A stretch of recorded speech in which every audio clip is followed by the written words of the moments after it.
I loved Aquaman. Aquaman was awesome. Momoa is a megastar.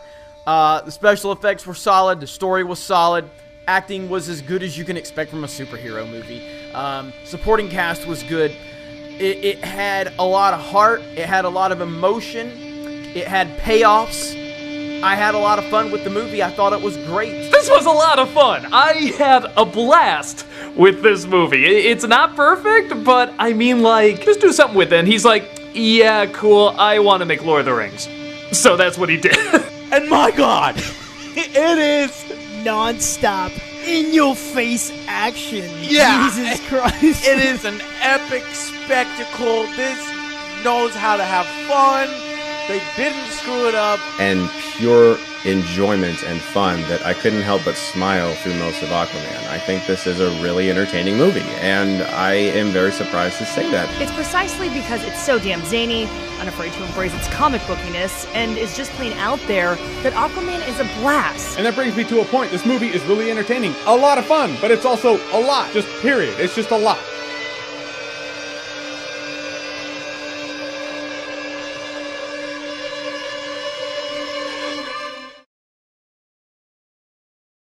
Have you ever loved or hated something and then saw that seemingly the entire rest of the world has the exact opposite opinion as you? And have you ever looked at those people and have the thought of, wow, you're all so fucking wrong? No! Well, fortunately for those of you that didn't waste your time and money and a fraction of your soul watching Aquaman, and unfortunately for me who had to suffer through this movie 3 times to bring you this video, that's exactly what I've been experiencing since watching this terrible pile of cinematic filth. To put this into perspective, this is very much akin to what I've seen from fans after first watching The Force Awakens. A terrible movie that people really liked because none of them actually thought about any of it. If you're wondering about that, go watch Mauler's videos about The Force Awakens. If you have nothing to do with your entire day, well, there you go. Aquaman is an ugly, badly written, inconsistent, logically retarded, incoherent mess from start to finish. But because it appears to be better than shit like Justice League and BVS, why did you say that name? Fans of the DCEU and even people outside that sphere have actually tricked themselves into thinking that this garbage is unironically good. And before I have every idiot fan of the DCEU instantly accuse me of being a Marvel fanboy, since that's apparently the only criticism they're capable of levying against the opposition to their opinions, allow me to draw your attention to all the Marvel videos I've made. Thor Ragnarok is kind of bad. Why I don't like Marvel movies. Black Panther, the most overrated Marvel movie ever. And finally, so Infinity War was actually awesome. So out of 4 Marvel-related videos I've made, only 1 was positive, and I dedicated a good chunk of that video to talking about shit I didn't like. I made a video about why I generally don't like Marvel films, so you don't get to use the "Durr, you're a Marvel fanboy" excuse. Of all the clips I showed at the beginning, I have watched all of those videos in desperate search for a single argument as to why this movie isn't as awful as I think it is. Not a single one of them was convincing. In the case of Geeks and Gamers, it's actually kind of depressing because he couldn't put forth one single cogent argument. He also thinks the DCEU hasn't looked better when the best fucking movie they made was like a 5 out of 10 at best, and the rest are so fucking awful it's actually kind of impressive. Then he put up another video, which in fairness is made by somebody else, but given that it's on his channel, I think it's safe to say he endorses, or at the very least agrees to some extent with this sentiment. The video is a bit rambly, but the general idea is this. The critics gave the movie low ratings, the audience gave it high ratings. The movie made a lot of money, so the critics can go fuck themselves. While I'm generally inclined to agree with the whole critics can go fuck themselves part just on principle because most critics don't know what the fuck they're saying, this is a monstrously bad argument. Yeah, the movie made money. So did The Last Jedi, and we all know how bad of a fucking movie that was. We also know that audiences, while generally having better opinions on films than your pseudo-intellectual film critics do, are not immune to being idiots themselves. Though it may sound like it, I'm not necessarily hating on Geeks and Gamers. I don't have anything against him personally, I'm just more saddened by the fact that he has such solid takes on Star Wars. Takes that I agree with at least 80% of the time. Yet with Aquaman, he seems to have a total blind spot, as if his standard for quality writing only only applies to one thing rather than all things. And in further fairness, this is not just a geeks and gamers thing. Everyone that gave this movie a positive review has pretty bad arguments for it. And that's assuming that they have arguments at all, which most of them don't. Now, Aquaman is probably on par with Wonder Woman in the not so terrible I want to kill myself section of the DCEU. It's pretty hard to compare to Justice League and BVS. And no, the Snyder Cut wouldn't have been better. Search your feelings, you...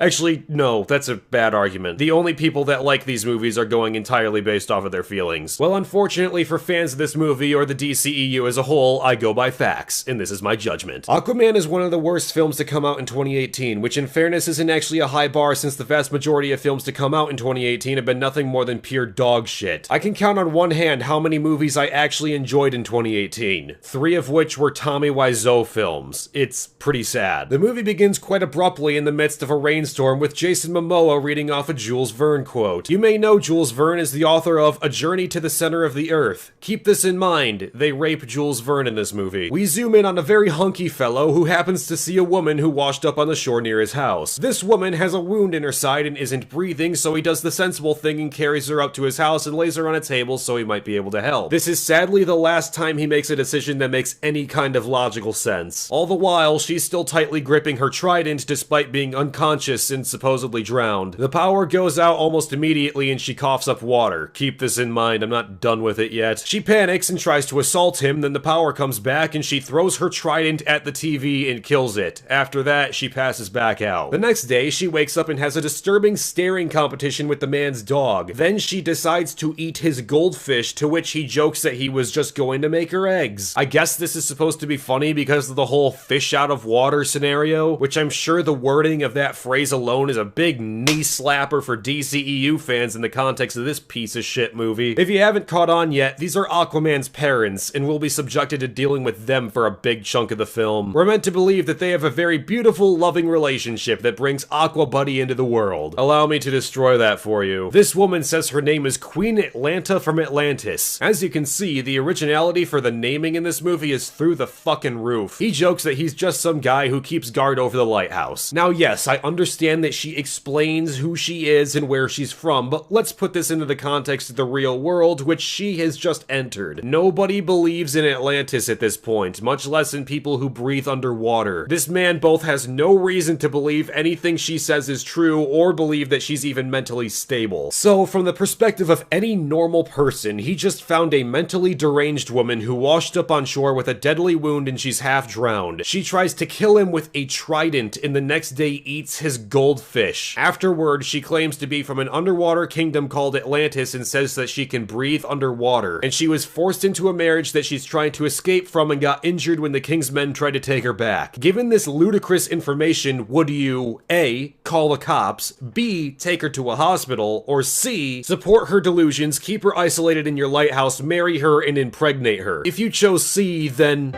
Stop it. Get some help. This is actually slightly disturbing because for all he knows, she's just some crazy mental patient who has delusions about being an Atlantean. He takes advantage of those delusions and is like, well, she's hot, so... That's called love, you idiot. Also, fuck you for dragging Lovecraft's name through the mud with this awful movie. But despite that, wouldn't The Call of Cthulhu be a more apt story to put on display than the Dunwich horror? Not that it's a bad story, but I think Cthulhu would be a little bit more appropriate given the setting, but whatever. Anyway, they have a child and name it Arthur because of Hurricane Arthur. Atlanta points this out and the dad's like, nah, I meant King Arthur. What the fuck? No, you were clearly inspired by the hurricane. You reacted to the name Hurricane Arthur as soon as it was set on screen. Hurricane Arthur is due to make landfall sometime after 2 p.m. How about Arthur? After the hurricane?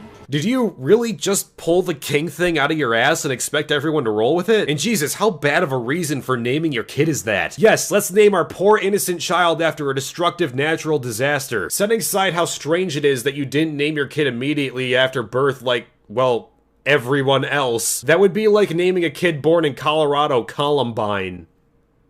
What? I was talking about the flower. What were you thinking, you sick fucks? So one day, when little Arthur is like 3 years old, the house just randomly explodes. Twice! Keep this in mind, this happens like multiple times and it never stops being funny. In fact, we're gonna play a little game. Count all the random explosions. So some evil royal Power Rangers come to take Atlanta back to Atlantis. Why did it take them several years to do this? I have absolutely no idea. What if this wasn't the right place? How did you figure out that this was the right place? The movie makes no attempt to explain it whatsoever. So in a ridiculous, overly sped up action scene, Atlanta kills all the Power Rangers, but then she has to go away forever or they'll find Arthur. Pretty sure they were already aware of his existence at that point, and they're definitely aware of it later in the film. So I'm not really sure why it's relevant that she needs to protect him by leaving forever if they already know about him anyway. If it's about contesting the throne, then why not just kill him now when nobody can defend him? If it's not, then why bother worrying about it unless a certain special someone just happens to do something evil that prompts Arthur into doing something the rest of Atlantis doesn't like? Like, say, overthrowing the ruling class and becoming the new king. that would never happen. Anyway, we flash forward a few years and Arthur goes to an aquarium with his school. He starts randomly talking to the fish for no reason, and some bullies are like, "Hey Arthur, you done being a fucking faggot yet?" This pisses off the fish for some reason, and a shark starts bashing its face against the glass. Now, something about this seemed very much off to me. I will admit, I am no expert on sharks, and I could totally be wrong about this, but this looks a lot like a great white shark. The only thing that puts it off a bit is that there's a second pretty large dorsal fin near the end of its tail, which I could find no images of in relation to great white sharks. Yet, of every shark I could find that's actually in aquariums, none of them looked like this. This just looks like a CGI great white shark, but with a significantly larger second dorsal fin. Now, anyone who has ever been to an aquarium has probably asked the question of, why are there no great white sharks here? That would be because when put in captivity, great white sharks go through a depression stage and start cutting themselves.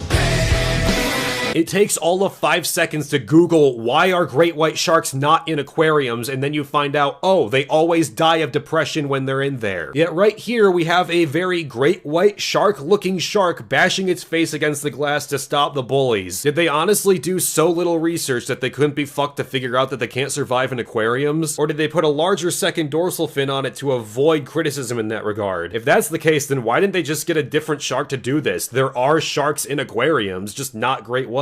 Or hell, all the fish swarm around him anyway, so why not just do that since it would have virtually the exact same effect without the totally unnecessary destruction? Again, I am totally willing to admit that I am probably wrong on this, but am I alone in thinking that this just looks like a great white shark but with a larger second dorsal fin? Well, it's pretty much just to have this total knockoff of the moment from Harry Potter when he talks to the snake and accidentally makes his fat retarded cousin fall through the glass.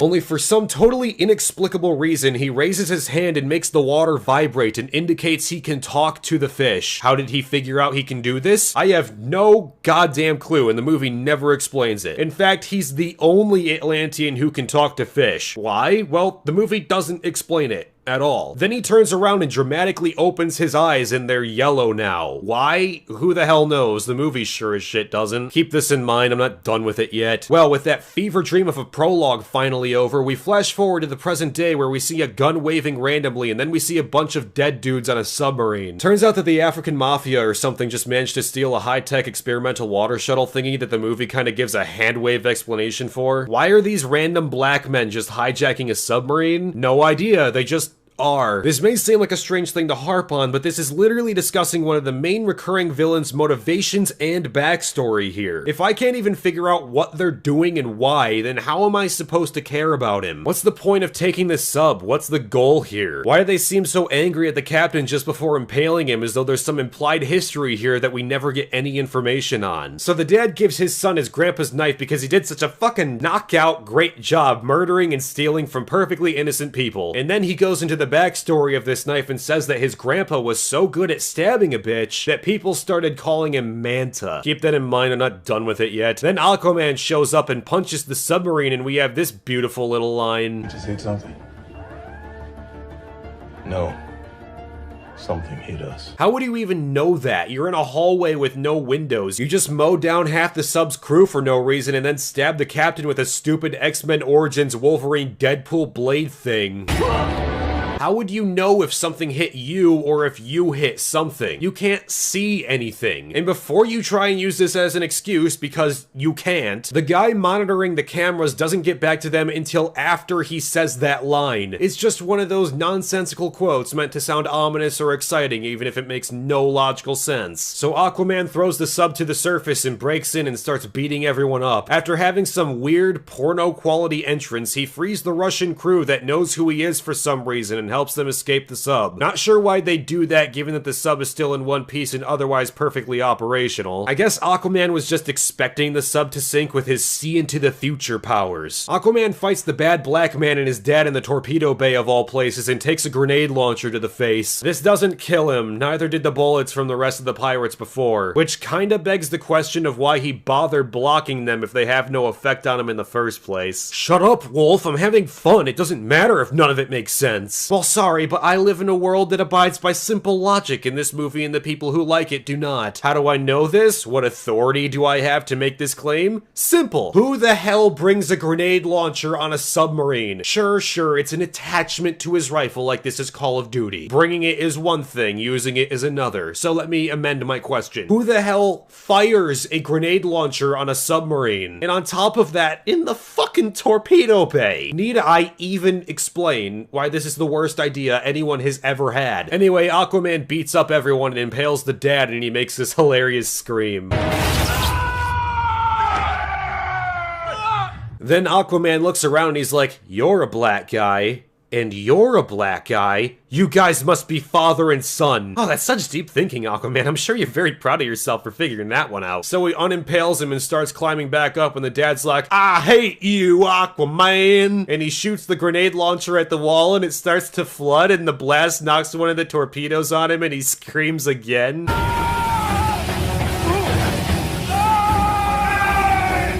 God, this movie's funny. So the young Blackman asks Aquaman for help, and Aquaman's like, why the fuck would I do that? And he leaves, like anyone else would. Then the dad tells his son to leave because he's gotta kill Aquaman. And then he holds up some random detonator and starts the countdown. So the son runs away and the dad blows himself up. So again, I'm forced to ask, what the fuck is happening here? This detonator and whatever it was linked to was never mentioned or alluded to since the scene began. Were you trying to blow up the sub? If so, why? Also, if so, why would you bother going in the sub when you can just put the fucking C4 on the outside, swim away, and then blow it up that way? And there you go, you don't even have to waste bullets or men. And if that wasn't what you were doing, then why do you have the detonator? What's the detonator linked to? Is it C4? Because I've scrutinized the hell out of this guy and saw no C4 on him. Was he wearing an explosive vest? If so, why? If not, then what the fuck was it connected to? Was the detonator an explosive itself? If so, what's the point of that? Seems really impractical to me. And as if it wasn't already obvious enough, you just lit off a sizable explosion in a torpedo bay. Half the submarine should have been obliterated by now, most definitely killing your son, but instead it just doesn't. It actually makes sense if you interpret this as the director doesn't understand how explosions work. The rest of the movie certainly makes that clear. Anyway, Aquaman drags the Russians back home and then he meets his dad in Maine. They go to a bar and get hammered and the dad asks if he needs a sippy cup. I'm not really sure why. Then a bunch of evil bikers want to beat him up, but not really. One dude just has a pink cell phone and wants some selfies. Is the joke here that he's a faggot? Because otherwise I don't get it, and the sippy cup thing makes even less sense. Next we go somewhere in the Atlantic Ocean. No, really, the movie actually says that verbatim. You can tell because it's listed under the Chinese text from the theater that I totally went to see this at. You know that thing that CinemaSins does where he criticizes every movie for having text explaining where the scene is at? Well, he's gonna have a fucking field day with this one. I'm not exaggerating when I say that almost every single scene in the entire movie comes with a title card telling you where the characters are at. There's one point where the title cards are only minutes apart from one another. So he goes to a secret underwater palace where we meet the main bad guy, a very Aryan man who believes in Atlantean supremacy, tight border control, and wants the illegal aliens to fuck off. A true fish boy hero. So the viewer starts giving us exposition about how he wants to make Atlantis great again. Hey, the acronym still works, what do you know? There's some environmentalist message going on that the movie kind of forgets about, but is basically the crux of this guy's feud with the surface. Basically, because we treat the oceans like shit, he wants to go to war. But to go to war, he needs the help of the mermaids and the crabs, and only under their consent can he be given the title of Ocean Master. Must I even present an argument for why the title Ocean Master is like the gayest goddamn thing I've ever heard? So this movie shows that there's like 5 kingdoms, right? There's the Atlantis Kingdom, there's the other Atlantis Kingdom, there's the Crab Kingdom, there's the Mermaid Kingdom, and there's the Reef Kingdom. But apparently there's 7 kingdoms, but that's never brought up once in the entire movie. Maybe there's some throwaway line saying something about the 7 kingdoms, but otherwise the other 2 kingdoms just aren't even fucking mentioned. And I don't know what the difference is between the first 2 Atlantean kingdoms since they look exactly the same. The only difference is that one has sharks with laser guns and the other has seahorses. And one of them shouldn't even fucking constitute as a kingdom because there's no fucking hierarchical rule there. At least none that the movie shows. Keep that in mind, I'm not done with it yet. Suddenly, for no reason whatsoever, they're attacked by a submarine with our 3rd random explosion. His loyalty is to the...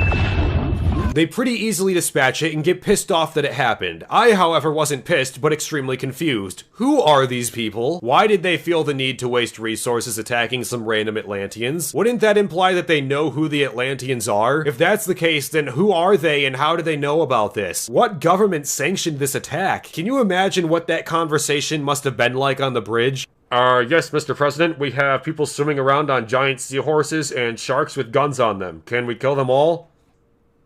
What? This prompts the viewer to attack the surface with a worldwide tsunami. But first, remember the Black Pirate? Well, he's kind of just sitting around in the middle of the ocean doing fuck all when the Power Rangers find him and give him some payment. So, wait, the submission was for the Atlanteans? Why though? The Russians were happy to see Aquaman. Wouldn't they have a vested interest in not attacking Aquaman's people? If they were actually trying to attack the Atlanteans being the reason why the Atlanteans attack in the first place, why were they doing that and why would Aquaman give enough of a shit to help them? If not, then what the fuck did the Atlanteans want with the sub? Just to blow it up? And if that's the case, then why even hire these stupid incompetent pirates when the viewer just destroyed a sub single-handedly with no effort at all with a fucking fork? This movie doesn't make any sense. So yeah, the viewer unleashes a worldwide tsunami. That's not an exaggeration. The movie specifically says all coasts around the planet were affected by this. Before that though, Aquaman is leading his drunk dad to the truck and suddenly a red-haired woman appears and it is...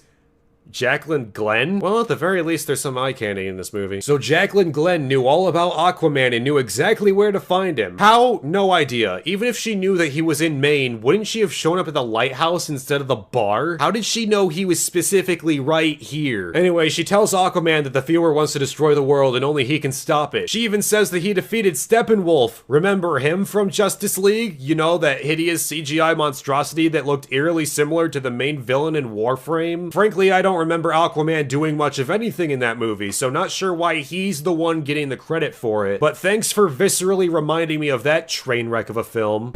It doesn't need you. Tell me.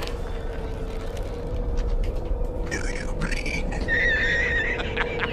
Despite this supposed feat, Aquaman, being the superhero he is, says, "Nah, bro," and he leaves. Yes, I totally root for this character. On the way back home, the tsunami strikes in the most bizarrely executed disaster scene I have ever witnessed. There's no sound effects for a good chunk of this until it hits their car, just this weird dreamlike music where the friend I was sitting next to in the theater literally turned to me and asked verbatim if this was a dream sequence. I can't believe I have to unironically refer to Roland Emmerich of all people, but seriously, as bad as his movies are, he can at least show things getting destroyed in an entertaining way. This is just weird. So the tsunami hits them and Jacqueline Glenn saves Aquaman's dad by sucking the water out of him. The next day, the news reports on it and some random Asian guy's like, "It's Atlantis!" And apparently this is just something he regularly does, because the other news anchors call him out on his conspiracy theory. He even cites that Aquaman is among us and he's an Atlantean. How the fuck does this one dude know about this exactly? Why is he the only one aside from the fucking Russians that know about this? It's not like he's made any attempt to remain discreet since he was first introduced. Batman found him easily enough, and he was just fucking around in some random village in the middle of nowhere. What is happening in this awful fucking movie? So naturally, because his dad almost died, now Aquaman's got some personal vendetta trying desperately to disguise itself as the morally righteous thing to do for the greater good. Aquaman thus agrees to overthrow the underwater Reich. So he and Jacqueline Glenn climb atop a really tall cliff to jump off into the ocean. Why did they climb up this really tall cliff? You already established in the tsunami scene and the sub scene that Aquaman can swim super duper fast. Wouldn't it have been more efficient to just wait out by the shore and super speed to the crate? Nah, we just need the totally unnecessary spectacle. And really fucking weirdly, this turns into an out of nowhere training segment where Willem Dafoe shows up. Setting aside how utterly convenient it is that he just happened to train right here at this exact place in the exact same position. You know how Spider-Man Homecoming did the Spider-Man story without doing the backstory we've all seen numerous times already? Regardless of what you think of that film, that's how this should have gone. Yes, most people don't know and don't give half of a shit about Aquaman's backstory, but it is totally unnecessary to have these random bullshit training segments. This isn't an origin story, this is after Justice League. I know the DCEU is pretty much fucking cancer because it tried to replicate the MCU without understanding a lick of what makes the MCU successful in the fucking first place, but this is just pathetic. We don't need training segments for an already established character. This is padding. So they jump off the cliff and start to super speed through the water. How does Aquaman know how to do this? The movie doesn't explain, he just sees someone else do it and assumes he can do it too. It would be like if Luke saw Obi-Wan do the mind trick and then with no training or explanation at all did the same exact thing and it happened to work perfectly fine. It's not like Willem Dafoe actually explained how they do the super speedy thing. Willem even starts talking underwater and Aqua Kid is like, "Whoa, you can talk underwater!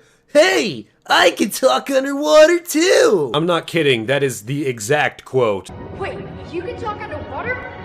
Hey, I can talk underwater too! Does this even bear explanation for why this is so poorly executed? Anyway, it also shows that his eyes get brighter in dark places. Still doesn't explain why his eyes are naturally gold and nobody else has that, nor from why they changed from brown to gold anyway. And even his fucking parents don't have eyes anywhere close to that. But who cares, it looks cool. Shut up, Wolf, I'm having fun. Don't you like having fun? So Aquaman and Jacqueline Glenn jump off the cliff and go to her hidden ship. She also remarks that Aquaman smells bad and he smells himself and agrees.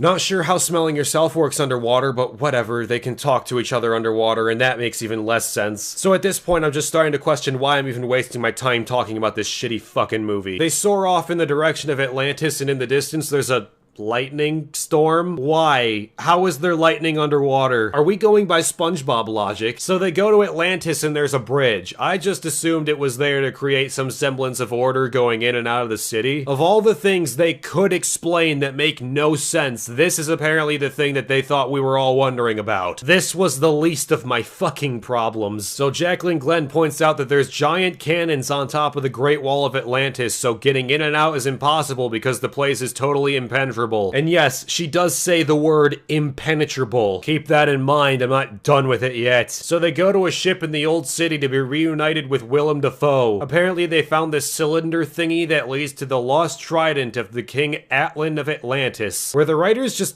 fucking retarded? You couldn't think of one better name? Also, why is Atlan the old king from like 1,000 years ago, but Atlanta was the most recent queen from like 20 years ago? Is the naming just so bad that they couldn't say Atlanta the 3 trillionth or whatever? In another brilliant display of exposition, we get the history of Atlantis. Apparently, it was so high-tech that it was pretty much better than we are now, back when everyone else thought the Earth was flat. Ha! Joke's on you, people still do think the Earth is flat. Anyway, Atlan wanted a super cool fork, so he made it in the Sahara. Keep that in mind, I'm not done with it yet. They tried experimenting on it for some unexplained reason, and it super nukes the city and everyone dies, but not everyone, because for some unexplained reason, it gave them the ability to breathe underwater, advance their technology significantly, turn some into humans, some into mermaids, some into crabs, and some into necromorphs. Only the true king can get the super trident, despite no king since him ever actually having managed to get it, which naturally means that Aquaman has to get it because that's the driving force of the plot at this point. Keep that in mind, I'm not done with it yet. So anyway, the Power Rangers attack because they know that they're there somehow. I don't get it. I assume they know he was here because he went through the customs and border control with Jacqueline, but in that case, if they were going to take him anyway, then why didn't they just stop him at the border? Yeah, she had fucking security clearance, whatever, but she still managed to get through and they still go after him. So wouldn't it be a little bit more important to just stop them at the border despite her security clearance, rather than to potentially let him fuck things up anyway? That's not even to mention how they knew that he specifically was in there. What, they have some fucking DNA scanner that goes through to the ships? And if they knew that she was with him, then why didn't they start the search for her? Or at the very least arrest her after this scene rather than just keeping her here with the king when for all they knew she could be a legitimate threat to his safety? Wouldn't this be like conspiring with the enemy? You know, treason? So why is she just let off the hook for this? Anyway, Aquaman gets his ass kicked and he's taken to the viewer, who decides to spout some exposition for a while. Now get this, Aquaman's ankles, wrists, and neck are bound in chains, but instead of doing the halfway sensible thing like, I don't know, attaching the chains to the fucking floor, they're instead held by 5 random guys. Why would they ever think this is effective? It's not really. He like almost immediately reaches the king because they can't hold him. This is so fucking stupid, I can't even. So the viewer wants to go to war with the surface world. Well, I guess he never got the memo from the greatest president ever, George W. Bush. I know the human being and fish can coexist peacefully. Let me remind you, the only Atlanteans who can breathe air are people of royal blood, meaning like 30 people max. Keep that in mind, I'm not done with it yet. Aquaman obviously doesn't like the idea, so he challenges the viewer to a duel. In the armory, Willem Dafoe tells Aquaman he's a retard because he can't possibly win this fight. Given that there's still 2 hours left, anyone that thought this fight would result in a win is a fucking idiot. This results in yet another random training segment where this Taylor Lautner looking motherfucker trains with a trident. He's defeated when Willem Dafoe does this spinning shield thingy and says that he won't teach it to Aquaman until he's mastered the trident. Keep that in mind. I'm not done with it yet. So this results in Aquaman asking about his mom and why he can't see her because he thinks that she doesn't love him. Turns out that she got fucked, had a baby, that baby turned into the viewer, and then she was thrown into the trench, which is where all the necromorphs are. So she did. Keep that in mind, I'm not done with it yet. Also, never cast this Taylor Lautner faggot ever again because good God can he not act to save his life. It almost makes me respect Ray. Almost. So Willem Dafoe leads Aquaman to the Ring of Fire for the battle. Wait a minute. The Ring of Fire from Nemo? And there it is revealed that Jacqueline Glenn is actually in an arranged marriage with the viewer. So wait a minute, unnaturally red hair, artificially large tits, weird fashion sense, dated a douchebag? Holy shit, this is Jacqueline Glenn. For the battle, the viewer gives her a $20 pearl bracelet that looks super low quality, and I guess that's meant to impress her. But honestly, I'm more impressed by the fact that someone thought this fucking jellyfish dress was a good idea. So the viewer swims up and we find out that he really likes to scream.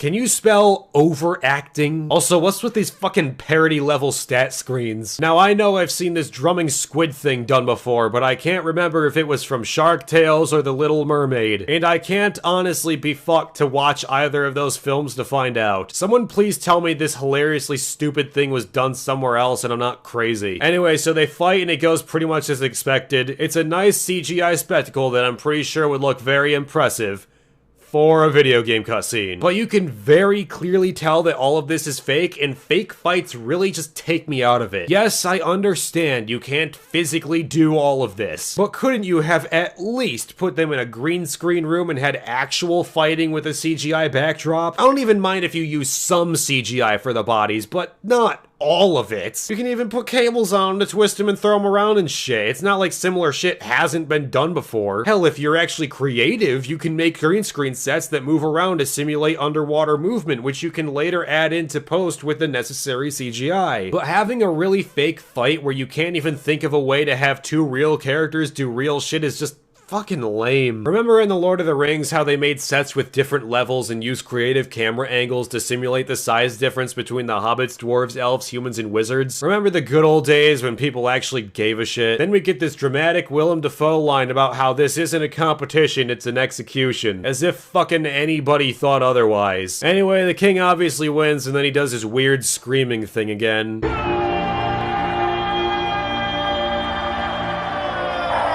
And then he gets sucked up in this whirlpool that takes all the water away. And then he starts coughing up water as though he was choking on it. Atlanta did this same thing too, and it makes no fucking sense. You're both of royal blood, meaning you can seamlessly breathe water and air, so why are you coughing up water, you cunts? So Jacqueline Glenn decided that she wanted to be a rebel girl and flies Aquaman away. They're chased through the city and the pursuers destroy a bunch of shit, which is just par for the course with the DCEU at this point. Also, can we stop with this strange obsession with just copying the Mass Effect soundtrack? It doesn't work in most of the shit people try forcing it in. Stop it. Also, how did the viewer get in a ship and find them so fast? They had like a really fucking big head start. So the giant mega cannons that are supposed to keep people from illegally getting into the city turn on the city and start firing on the ship. Most of these blasts miss, implying that the mega cannons probably killed a bunch of people in the effort, despite this supposedly impenetrable line of defense, which the movie itself deliberately describes as impenetrable. They very easily penetrate it on their first try because they're too small and too fast. Oh god, we're using Last Jedi logic again, aren't we? So they get hit like once and start spiraling toward the lava, but honestly, I don't see why this is supposed to even hurt them. Aquaman took bullets and a grenade launcher to the face and only comes away with a tiny bruise. How is molten rock the thing that hurts them? The movie tries to say that the Atlantean steel is the real game changer, but why are they so afraid of lava? Is it based on the principle of let's not touch that, or are the rules even more fucked than I imagined? I'm guessing it's the second, since the movie isn't smart enough to explain otherwise. So Aquaman and Jacqueline Glenn bail, and Aquaman talks to a whale and then they're swallowed by it. Jacqueline asks how he did that, once more implying that nobody else has this power. The only difference is that Aquaman is a half-breed, so is the human part of him able to talk to fish? And if not, what does allow him to do this? Wouldn't his brother, who's pure royal blood, have that power over Aquaman? What fucking property of this biracial relationship led to him getting the superpower to talk to fish? Then Aquaman makes a Pinocchio joke, which Jacqueline Glenn obviously doesn't understand. Keep that in mind, I'm not done with it yet. So the whale takes them to the Sahara Desert, all the while the viewer looks at their destroyed ship sinking into lava and believes they're dead. Keep that in mind, I'm not fucking done with it yet. So at the beach, Aquaman and Jacqueline Glenn walk out of the ocean in slow-mo to an airport that's for some fucking reason just sitting there. Why the fuck is there an airport next to the ocean? Yes, I know, there are airports in the Sahara next to the ocean. The problem is there are roads and civilization next to them. There is nothing fucking here. Why is there just some random airport in the middle of butt-fuck nowhere exactly where they get out of the ocean? Why do the people at the airport not question their weird clothes or why they came from the fucking goddamn ocean? Why do they just accept pirate treasure as payment? Where did they get these nice new clothes and what happened to their old ones? Why does this guy have an Australian accent? What the fuck is he doing here? Why are you playing this awful remix of Africa by Toto played by fucking Pitbull?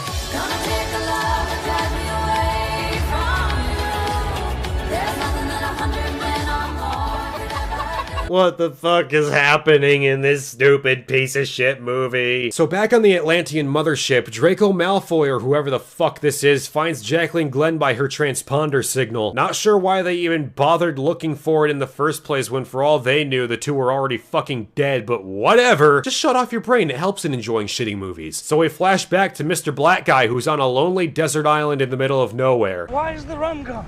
Remember him from the beginning of the movie? Well, now halfway through he's become conveniently relevant again. It's actually really easy to forget he's even in this movie until he just randomly shows back up. So because the viewer's on assassination vacation, he can't just waste his precious time trying to come and hunt down Aquaman himself. You know, the same random black guy who got his ass smashed in when we last saw him fight Aquaman. Well, apparently the viewer believes in second chances, so he gives the black man a bunch of Atlantean tech and a squad of Power Rangers to track down and kill Aquaman. He gets this super water gun that kills mountains, and then he turns around and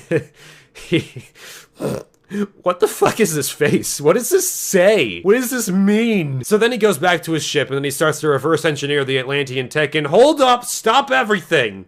What the fuck is happening? The movie established in the bar scene that the pirates stole the advanced sub. It's not like they built it or anything, they just did what pirates do best, which is stealing shit that doesn't belong to them. So at what point was it ever established that he could reverse engineer this shit to make a bug helmet that shoots lasers from its eyes? Whatever, we're just having so much fucking fun, aren't we? So fewer in the gang go to the Mermaid City, which for some reason looks way more impressive than fucking Atlantis does. I don't know if it's just because of the fact that we actually get a wide view of it, whereas with Atlantis we don't, but it's kind of strange to be honest. So the viewer goes to the Mermaid King and he's like, okay, so basically we need you to help us kill everybody. And the Mermaid King's like, nah nigga, I just want to flip a flap around with my homies. And the viewer's like, okay, you will die now, faggot. And then they just fucking kill all the mermaids except for the queen and her son. For the duration of the film, the mermaid people will not question this or try to retaliate despite having a formidable army of their own and another faction in the form of the crab people who could just as easily come and help. The crab people are opposed to the viewer anyway. Wouldn't they be more inclined to help out the mermaids if they came to them saying, hey, the Atlantean king just committed fucking regicide and assert power from the throne. Can you, like, help us kill them? But no, the mermaids are now perfectly fine with this, put up no opposition, or even pretend throughout the rest of the movie like they take issue with this incredibly serious thing, and now join the Atlanteans to try and kill or convert all the crab people. Okay, sorry, but what the fuck? Where do I even begin trying to deconstruct why this is stupid beyond measure? Okay, so the movie makes it super fucking clear that Atlantis was incredibly advanced millennia before the rest of the world exited the fucking Stone Age or whatever. Even after an apocalyptic event that makes no goddamn sense, they managed to evolve drastically and develop underwater technology that rivals the shit we see in Star Wars. But because one random sub that was never explained and is never brought up again shot a torpedo at some Atlanteans, the viewer is now hellbent on going to war with the surface. Without the consent of the other races, he unleashes a global tsunami that wreaks unparalleled havoc on the rest of the Earth, and that was just a warning. So if Atlantis is supposed to be the biggest of the three races' homes, their technology is out of this world, and one guy was able to decimate the coast of every continent on Earth, then why the fuck do they even need the help of the mermaids and the fish people? I'm not even sure what their motivations are. You talk to the mermaids for all of 30 seconds before deciding to kill them and usurp the throne. The mermaids and subsequently the crab people are entirely opposed to your rule from the get-go. When you chained up Aquaman, you gave all your reasons for hating Earth outside of that random spur-of-the-moment attack. So why do the other races not agree with those other reasons? Wouldn't the actions of the humans affect them just as much? Especially in relation to, like, well, most of the population since they can't breathe air at all. You see, contrary to the opinions of at least some of my peers, I actually don't mind politics being in movies, at least to some degree. Obviously, I'm against the whole anti-capitalist, feminist, politically correct bullshit festering throughout the entire product that is The Last Jedi and other films of its ilk. However, when we're discussing something as important as a war, politics and religion is a necessity. War is always inherently political or religiously motivated both in history and in fiction. What spurred wars in our own ancient history? Sometimes it was just something simple like a dispute over land. Sometimes it was largely motivated by religious dogma as we saw in the Crusades. Hell, even the Lord of the Rings' war was technically politically motivated. Sauron was a tyrannical dark lord that wanted to enslave or destroy all of Middle-earth, effectively wiping out the realm of elves, dwarves, and men. It may not have the politics of Republicans or Democrats, but that is still a political move nonetheless. And Aquaman perfectly fucking illustrates why politics are, in some rare cases, actually necessary. Because without them, this entire scenario doesn't make any fucking sense. It's not like the viewer brought the entire Atlantean army to the Mermaid City, or at least the movie didn't show that. If he did, that's just a whole new level of idiotic and would make even less sense, given that it would look pretty damn threatening if the whole army showed up at the mermaid's doorstep. But we'll go under the impression he didn't, in which case it was only that huge ship and we'll give it a few escorts just for good measure. After assassinating the king right in front of the mermaid royalty who are very much still alive, why the hell didn't they immediately order a counterattack on the viewer ship at the very least? And if it was too risky, then why not send someone to the Crablands asking for help? Clearly neither of them like the Atlanteans, and given how vehemently the crab people are opposed to them, wouldn't they be inclined to help the mermaids just because the viewer has committed such a heinous war crime? For that matter, how is this murder even possible? Who the hell would just let the king and his men in with weapons? And why are the mermaids so fucking incompetent that their security can't even protect the king in his fucking throne room? And once again, what are the political motivations of the crab people and mermaids for rejecting the request to overthrow the earth? Why do the problems that the viewer brings up not seem to affect them? And if they do, then why do they ignore them? The best excuse we get is that the mermaids just want to teach the humans, which they made no attempt to do, and the crab people won't join them because,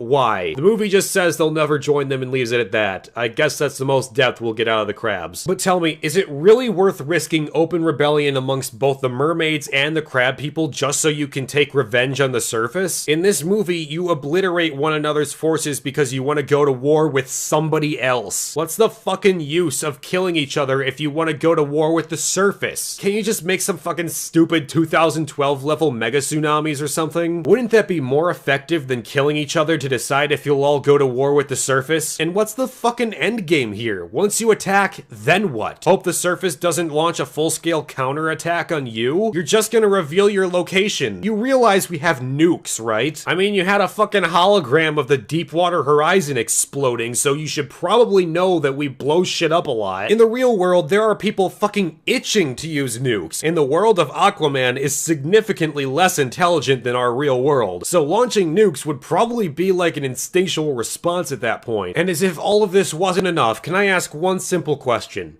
What fucking use would the mermaids and crab people be? You've already established that only the royal bloodline can go up on the surface. Sure, the Atlanteans have that fucking stupid Power Ranger armor, but what about the fucking mermaids? What are they gonna wear? You gonna build them some fucking robot legs just for this special occasion? And for that matter, what about the crab people? What the fuck are they gonna wear? How are you planning on getting their crazy monster thing to attack on land if it can't fucking breathe? But Wolf, you just need to read the comics. It's not a plot hole if it's in the comics. No. Full stop. I know this will draw the ire from many DC fanboys, but I genuinely do not respect you as a person if you make this argument. I think you are actually legitimately mentally retarded if you think this is a valid point. I should not have to read external material to understand the basic fundamentals of the world in a 2.5-hour movie. This was a bullshit point in regards to the Halo games, it was a bullshit point in regards to the new Star Wars films, and it's still a bullshit point now. If your movie is not capable of explaining these concepts that utterly break the world that you are setting up,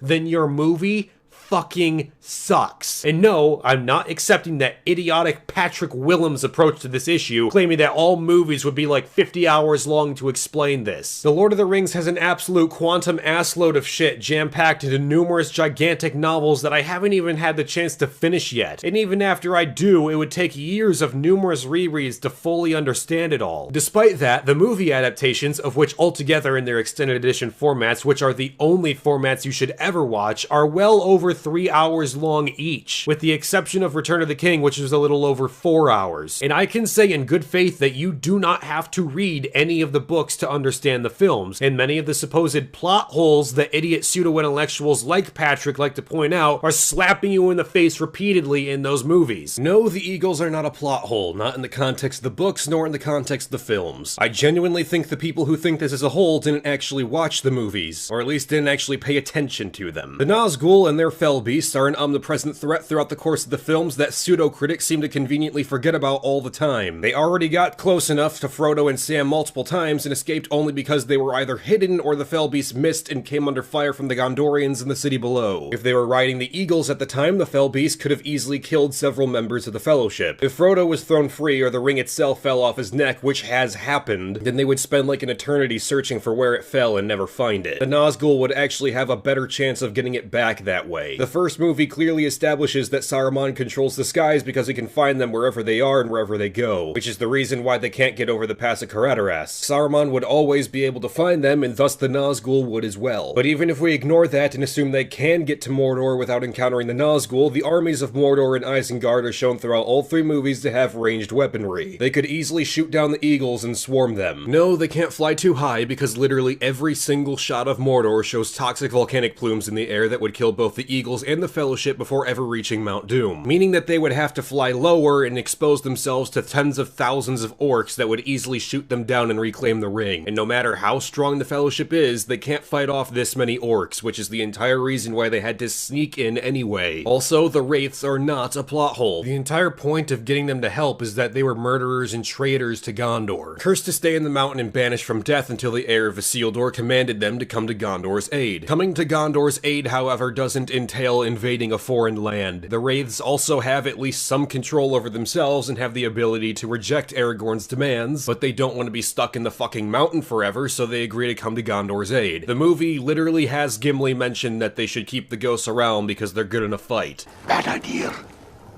that he hadn't been in a tight spot, these lads, despite the fact they're dead. But they'd already sworn to come to Gondor's aid to keep it from destruction. The movie tells you that. If Aragorn made them stay, that would be a betrayal to his character. Aragorn would never go back on an oath he'd already sworn. Not to mention, since the Wraiths still have the ability to do what they want, if Aragorn told them to stay, they could just as easily try to kill him for breaking his oath, and that would fuck up everything. These are concepts from the movies. There's even more reasons in the books. But since these are the films we're discussing, I'm using the context from them and not going the Aquaman route of saying, well, it's accurate to the comics, so yeah, I don't care. I care if it's in the movie. The Lord of the Rings adequately explains why these two plot holes are not actually plot holes. Aquaman, however, doesn't get this card, whereas the Lord of the Rings either naturally explains how the world works through important dialogue, or gives you more than enough visual cues throughout the near 12-hour experience to infer why they can or cannot do something. Aquaman doesn't explain the vast majority of its important concepts through dialogue or inference. It takes the time to tell us why there's a bridge and why there's cannons on the wall. The cannons don't need an explanation. It's clearly for protection against invaders. The bridge might be silly, but it's not an issue. Neither of those things warranted explanation. How certain characters survived otherwise unsurvivable circumstances, how Aquaman uses his talking to fish powers and why nobody else has that but him, who the pirates are, why they were attacking the sub, and why they were working with the Atlanteans, and everything else I have mentioned and will mention throughout the rest of this video are not explained in the context of the film, nor can they be inferred by anything shown in the visuals or dialogue. Saying it's not a plot hole in the source material is not an argument. If we were discussing the comics, I would concede those points, but we're not. It's an unreasonable expectation that everyone who sees this movie, or any movie for that matter, has to read all of the source material and know all of the lore going in. This is a movie adaptation designed to introduce mass audiences to a character we don't otherwise know, and to tell a story that hasn't otherwise been told in this format. I would never expect people who haven't read the Dark Tower books to have read them prior to seeing the movie. That movie's an abomination already, but it tries to jam-pack 8 books into an hour and a half while retconning most of it and changing the rest. But in a perfect world where the movie was good, I would still criticize it for not adequately explaining concepts from the books. Even if I personally understand it since I've read all of them, it would be unfair to the masses to be forced to read all of them to understand it in a different medium. Likewise, I shouldn't have to be expected to watch a bunch of shitty short films, read awful comics, and read inconsistent novels written by a couple good writers, and another host of really bad ones to understand what the fuck is happening in Halo 5. If you can't convey this to the audience, then you're a bad writer. Maybe if you wasted less time on a romance that's totally unconvincing, training segments that offer nothing, and assaulting the eyes with over-the-top spectacle that adds nothing to the plot, you could have adequately explained the important issues this movie presents. I am perfectly willing to give the comics the benefit of the doubt and assume that they explain all of this, but that doesn't translate to the movie. I've seen this film called consistent numerous times, but the only thing it manages to remain consistent on is how monstrously inconsistent it is. It wastes time on boring shit that can be easily taken out and not have changed a thing. It gives the viewer exposition on meaningless aspects to the world, but doesn't explain even a fraction of the things that really matter. We're just expected to accept that Aquaman could talk to fish because he did one time when he was 5 for no reason. Yeah, I guess the movie is consistently retarded, but since it made money and doesn't have feminism, it must be good. Oh right, got it. That's totally a good argument. This movie's totally not a useless piece of dog shit. So, TLDW, this is just a long way of saying that if you're adapting an intellectual license to film, it is your responsibility to accurately and cogently convey these concepts to the audience. It is your responsibility to ensure that your stories are airtight and devoid of plot holes and logical inconsistencies. If you cannot do that, then you are not a good fucking writer. The movie makes no attempt whatsoever to explain why the Atlanteans required the assistance of the mermaids and the crab people. The movie makes no legitimate attempt to explain why they aren't affected by the same issues as the Atlanteans and why they don't want to help go to war with the surface beyond that the crabs don't want to and the mermaids are pussies. The movie makes no attempt whatsoever to explain what the fucking plan would be if they agreed to go to war anyway. In a perfect world, let's assume no conflict arose between these factions and they all banded together immediately to fight what they deemed to be a threat that endangered all of them. A threat which, by the way, seems to not affect any of them throughout the course of this movie and only appears for 27 seconds in the form of a random goddamn submarine. Purely for the sake of argument, let's just say they all immediately banded together, no questions asked. What then? How are they gonna get to the surface if the vast majority of them have no means with which to do so? How are they going to wage a consistent ongoing war against the surface if only like 30 of them can even fucking breathe air? For the sake of argument, let's just assume the mermaids and crab people really can get their hands on some flashy Power Ranger suits that would fit them just fine. How long are those suits going to last though? The further inland you go, the less large bodies of water you're gonna see. And of those large bodies of water, next to none of them are salt water. Eventually, those suits are probably going to need some maintenance repairs or refills on water, much like how we need to refill air on scuba gear. I mean, I know it works for the Atlanteans for some reason when what's-his-fuck shoves his head in a toilet later, but what about the crabs and the mermaids? In fact,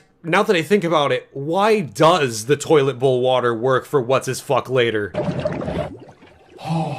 Jesus Christ, none of this makes any sense! This scenario is based on a farce concocted by stupid people to create fake drama so a bunch of idiots would think this is a good movie.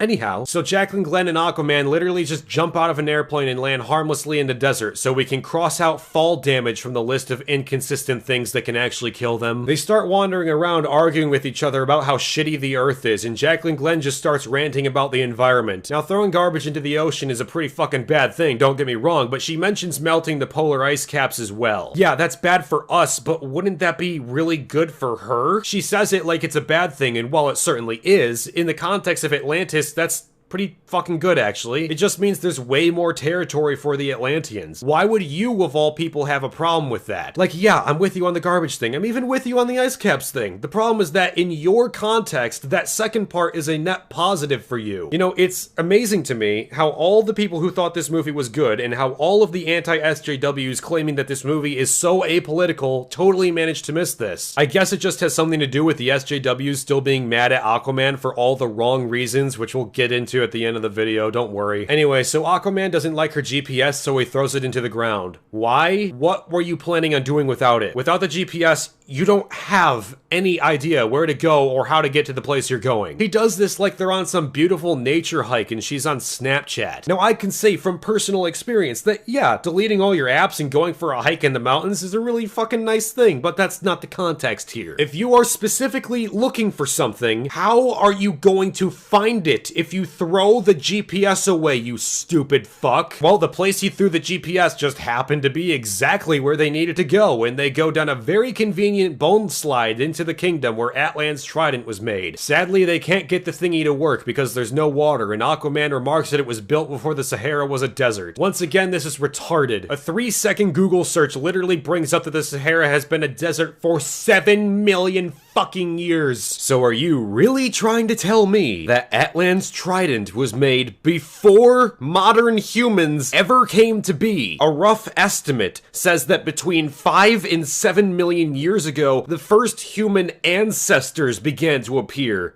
Ancestors, as in the common ancestor that we share with apes.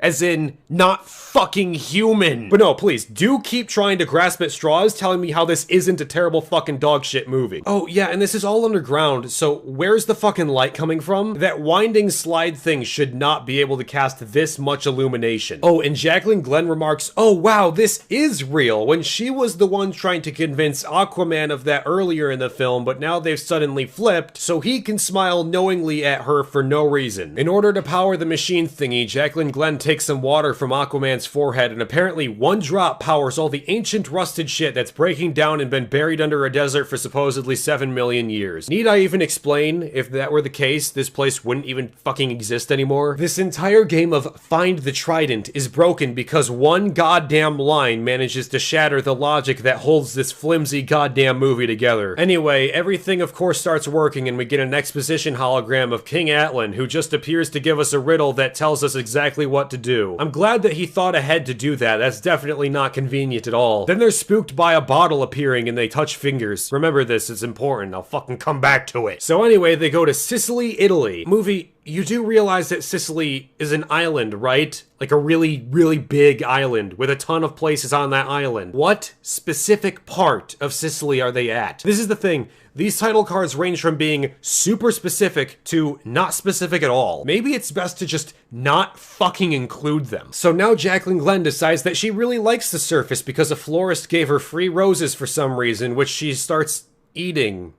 Yup, that fish out of water joke just never gets old, does it? You know, now that I think about it, how did they get to Sicily? Did they find another airport? Does the GPS lead them there too? They were in the middle of the Sahara the last time we saw them. How far did they have to walk to find this airport? Did they also happen to accept Atlantean treasure? Was it the same Australian guy? Did you really just pull a fucking Dark Knight Rises on us? Anyway, back to the plot. Jacqueline Glenn starts making seahorse thingies in the water because it makes a little girl smile. She's apparently the only one in this crowded town that notices this. The girl, for some totally inexplicable reason, then gives Jacqueline Glenn a copy of fucking Pinocchio, which she then starts reading to understand the joke that Aquaman made earlier. First off, why the hell did she give Jacqueline that specific book? Why was that specific book conveniently there in the first place? Was it really just played off for some shitty joke that wasn't even funny? And on top of that, they're in Italy. Was that book written in Italian? Because then we have to ask why Jacqueline Glenn knew how to read Italian. And if it wasn't, then why is there some English edition of Pinocchio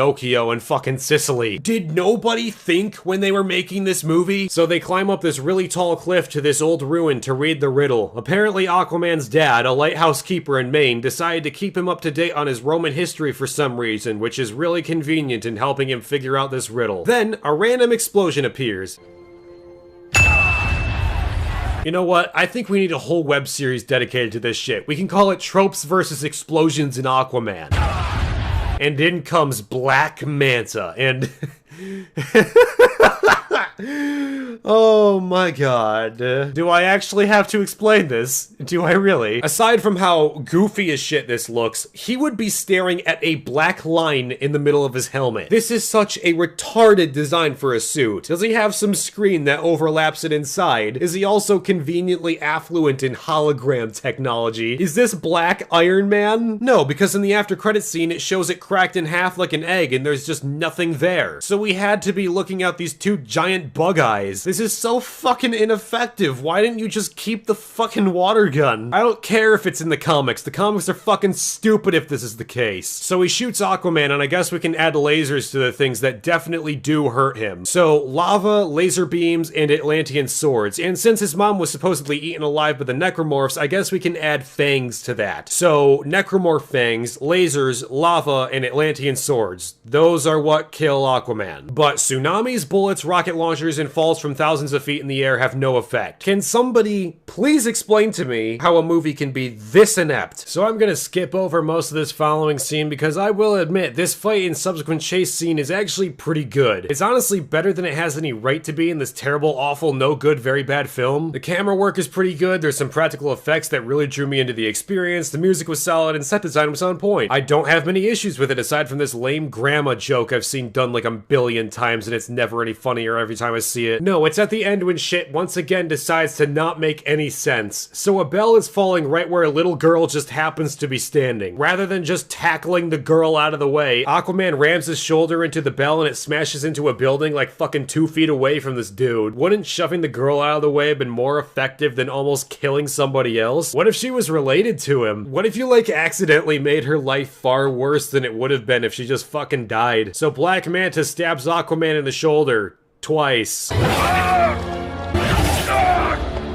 I guess he can only hit that one very specific spot that doesn't kill him and is easily negated for the rest of the film. He beats him away temporarily and then Aquaman finds this random guy screaming in pain because half a building fell on him. He lifts it up and this motherfucker just goes prancing away like none of this even fucking happened. What the fuck? He was like screaming in pain and shit and couldn't get out. With the weight of the wall and the force of it falling on him, his legs should have been fucking mush or at the very least broken to a point he can't move. But no, I guess the wall just gently laid on top of him and kept him stuck there. And to go off that, what fucking position was this dude in that he managed to get stuck here? Was he just sitting with his legs out waiting for it to happen? Because if he was running away, then that shit should have hit him in the head and flattened him. This makes no sense. What the fuck is happening? Anyway, let's just get this over with. Aquaman throws some balls. They tangle around Black Manta's neck and he shoots the balls and the balls blow him up and he smashes numerous times down the mountainside. Spoiler, he doesn't die even though he should, which is just fucking dumb. Keep that in mind, I'm not done with it yet. Later that afternoon, Aquaman wakes up on a boat that Jacqueline Glenn stole. His laser and stab wounds are magically healed by seaweed. I'm glad to know that this movie also has its own version of Black Panther's stupid magical ball thing. Aquaman then starts lamenting lamenting about not saving Black Manta's dad when he had the chance. You see, this is the thing. The movie tries to pretend it did the same thing as The Incredibles when Mr. Incredible's biggest fan turned evil because he was spurned by his hero. The problem is, it made sense in the context of The Incredibles. Was it a little crazy? Sure. Pushing it? I can get behind that. But at least there was a legitimate, understandable reason and motivation behind this character turning evil that I can get behind. Regardless of how nuts the movie gets toward the end when we're forced to wonder how the fuck Syndrome organized all this shit realistically. The problem here is not only does Black Manta's involvement with the Fewer make no logical sense and has no explanation behind it, but his motivations are totally fucked. Yeah, Aquaman let your dad die, but your dad shot him with a grenade launcher. He tried to shoot him with a grenade launcher a second time as well. You saw him do both of those things. Why in the fuck would anybody give enough of a shit to save you after doing that? Yeah, Aquaman's a superhero, and a superhero is supposed to do what's right. Not that he gave much of a shit in Justice League, and not like this movie tries to make it seem like he gives a shit here either, but I get that. The problem is, I don't care what a superhero is. I wouldn't expect anyone to save this piece of shit. Even Jesus would look at this guy and be like, dude, what the fuck? I mean, who the fuck even cares? You tried to kill him and the only reason he didn't die is because Aquaman's weaknesses are the most inconsistent goddamn thing ever. I can't empathize with this character like this movie clearly wants me to when he's such a cut and dry bad guy. He doesn't have any legitimate motivation for wanting to kill Aquaman beyond, he didn't save my murderous pirate dad. Oh boy, that's some crazy good writing there. Maybe if you two didn't try to, I don't know, fucking kill him, maybe I could get behind this. But this is awful writing. These motivations don't line up. Aquaman shouldn't even have to feel remorse because these are so obviously bad fucking people. You both murdered dozens of innocent Russians on a sub for fucking nothing. Or at least the movie can't be fucked to tell us what that something is. Anyway, they go to the trench and fight off the necromorphs, which are afraid of light. Aquaman is the one that knows this for some reason despite having no reason to. Wouldn't Jacqueline Glenn be more aware of this than he is? So they jump down into the ocean, and I'll admit, these are some pretty cool shots. We're then told that we've entered the Kingdom of the Trench. I'm not sure that this constitutes as much of a kingdom as it is a hive, but whatever. Speaking of which, can I ask a question? The origin story of Atlantis already makes fuck all sense, but why did some people turn into crabs, necromorphs, and mermaids, but the main Atlanteans are just normal? Why did some people evolve and others devolved? Why are only the human Atlanteans considered to have evolved while the mermaids and crab people still have lasers and shit too? Potential future writers out there, please pay attention to this shit. If you're creating a world, particularly in the realm of fantasy or science fiction,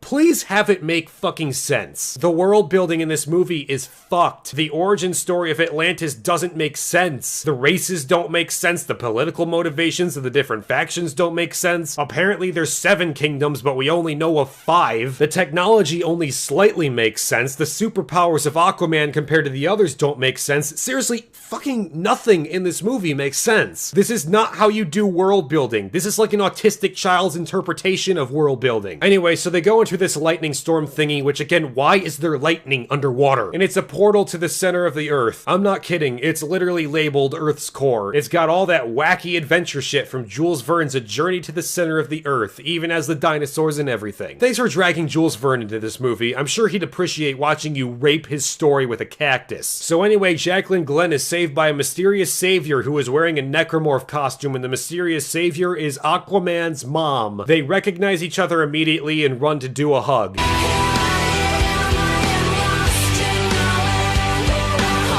Okay, stop. Jesus, okay, let's break this down. Okay, so you've ripped off Harry Potter, you've ripped off A Journey to the Center of the Earth, and now you're ripping off one of the central plot elements to How to Train Your Dragon 2. If you haven't seen that movie, it goes as follows. Hiccup is led to believe his mom was killed by a dragon. Aquaman was led to believe his mom was killed by the necromorphs. Hiccup finds a secret world filled with dragons. Aquaman finds a secret world filled with dinosaurs. Hiccup finds his mom there dressed in a dragon costume. Aquaman finds his mom there dressed in a necromorph costume. Despite neither of them seeing each other in decades, they both instantly recognize each other in both scenarios with no real justification for it, only it makes even less sense in Aquaman. Now sure, Aquaman probably saw pictures of his mom and would recognize her, but how would she recognize him? He doesn't even have the same colored eyes as he did when they last met, and he's got a big fucking beard and muscles and shit. How the hell would she recognize him? Is it mother's intuition? Because it's dumb, just as dumb as it was in How to Train Your Dragon 2. But why does it make less sense? Well, the necromorphs all backed off when they went into the lightning storm portal thingy. So why would she be wearing a necromorph costume? Wouldn't a velociraptor costume make more sense since, well, she's surrounded by fucking dinosaurs? Why would she even need a costume here in the first place? How did she survive the trench without a flare? How did she capture a necromorph and make a costume out of it? Am I to believe she just found one, stayed in a cave, made a costume, and then went into the lightning storm? And then just afterwards she decided to keep it because it looked cool? Because the movie deliberately says they can't go back through the storm unless they have Atlan's trident, which can only be taken through royal blood. I mean, what the fuck happened? Was she just rocking the light of Elendil?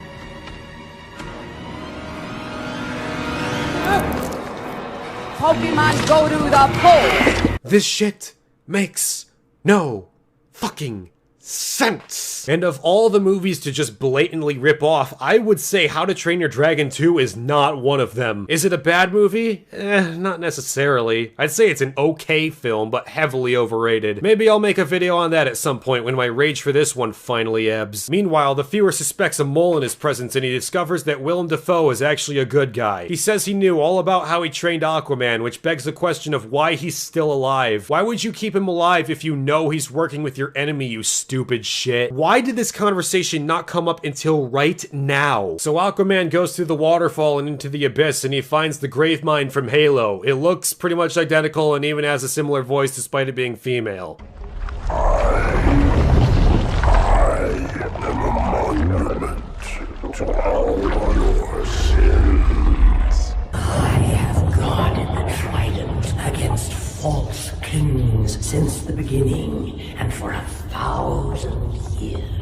The Gravemind talks to him about some shit and says that other people have tried to get the trident. How exactly? Willem Dafoe established they didn't get this cylinder thingy until a few months before the events of this movie began. So was there another way to get there that didn't require finding this useless cylinder and doing all this complicated shit? How did these other motherfuckers get away from the trench and into the center of the earth? Why did they do that for that matter? And no, these aren't guys who came to stay with Atlan. The Gravemind specifically says that they tried to get the trident before and they failed, and it shows their bones on screen, which begs the question of how Atlanta managed to survive it. Also, where in the fuck did this monster come from and why did it decide to defend the trident? Did Atlan make it? If so, how? And if not, then why did it take it upon itself to defend the trident? So Aquaman, having that unexplained power to speak to fish, can speak to the Gravemind, and the movie's like, hey, remember that shitty prologue? Yeah, because I really wanted to be reminded of that. Ugh, okay, I have to address this. This makes no sense. The movie does not explain or allude to the reason why Aquaman can speak to fish but nobody else can. By all rights, being half human, half Atlantean, he shouldn't be able to. Still, nobody understands it. Everyone in Atlantis thinks it's fucking weird, and he can just do it naturally with no practice, training, or explanation whatsoever. It's a gigantic plot hole that allows him to do this. It's not like he trained to do this. It's not like it's something he naturally discovered. It's just a thing he can do as a get-out-of-jail-free card in order to get the trident and not have to fight the Gravemind. It is one of the biggest plot contrivances I think I've ever seen. You have to allude to this. You can't just say, hey, remember the prologue and call it good. The prologue means dick if you aren't capable of explaining this concept. Why can Aquaman talk to fish? Why can nobody else talk to fish? Why is it even that big of a deal if the other Atlanteans were able to make peace with other marine animals? There's whales dragging cargo and war sharks and war seahorses. In fact, what's the special fucking thing about this? I don't get it. And why does everyone make a big fucking deal about it in the movie if it doesn't seem to be much different from what everyone else is doing? The reason this bears discussion, though, is because the movie says it's a big deal. Why? Why can he do this but nobody else can? What is different about this kind of communication as opposed to what the other Atlanteans already do? Why does he have this power? How was he able to figure out that he had this power? How was he able to control it? For example, let's look at Harry Potter. Again, regardless of what you think of the books or films, this concept was done much better. Okay, so ever since the first movie, we've known that Harry can speak Parseltongue, which is the language of snakes, right? But it's not deliberately explained until nearly the end of the final film. However, it is alluded to constantly. Everything from Voldemort's almost snake-like appearance, his snake-like voice, The fact that he has an actual snake, the fact that Harry has a crazy bond with Voldemort because of when he was attacked, the fact that Voldemort was a Slytherin, and the fact that Voldemort has a giant fucking basilisk in his basement and can speak to it. All throughout Harry Potter's storyline, it is constantly alluded to that it's because of Voldemort that Harry can speak to snakes. While we aren't given the full explanation for it until the end where we find out Harry's a Horcrux, the movies still ensure that we know there's something to this. There is no such illusion with Aquaman. The only thing we get is that his mom was Atlantean. Okay, sure, but what does that change? She can't speak to fish as far as the movie lets us know. The other Atlanteans think it's weird as well, so they obviously can't do it. So why does Aquaman have it beyond he needs it to get the MacGuffin to stop the bad guy at the end of the movie? Because that's a fucking terrible reason. Again, I don't give a shit if this is in the comics. If it is, good for fucking them. But this is the film, and I'm reviewing the film in the context of the universe the DCEU has tried and miserably fucking failed to set up. If the movie is not capable of relaying this information to the viewer, then the film has failed. I will give the comics benefit of the doubt and assume that they do explain this. The movie, however, does not, and the movie deserves to be criticized for that. I would do the same thing for any other movie, any book, any TV show, any video game, any comic, anything. This is what having a consistent standard of quality means. You criticize this shit everywhere. You can't just ignore it because you like the source material or enjoy the superficiality of the effects. Oh boy, you have a lot of money. Good for fucking you, DC. When I watch a movie, I have the expectation of basic competence. This movie has the most incompetently written story I have seen in a very long time. Aquaman tells the Gravemind to fuck off, and it does, so he grabs the trident, and there's some weird eye thing it does, which I don't know what the fuck is happening. I'm not even gonna try to explain it. And then he comes out of the waterfall wearing the dead king's clothes. I know the trident was necessary, but did you actually just pry the clothes off his corpse and try them on? What was the point of that? And how fucking convenient is it that they just happen to fit him perfectly? Also, where's that suit Aquaman had in Justice League? It's not like they're trying to pretend that shit stain never happened. They outright reference it in the beginning of the movie. Jesus Christ. Okay, so they go to the Crab Kingdom and everyone starts killing each other in another big fake CGI battle. The viewer also does his scream again.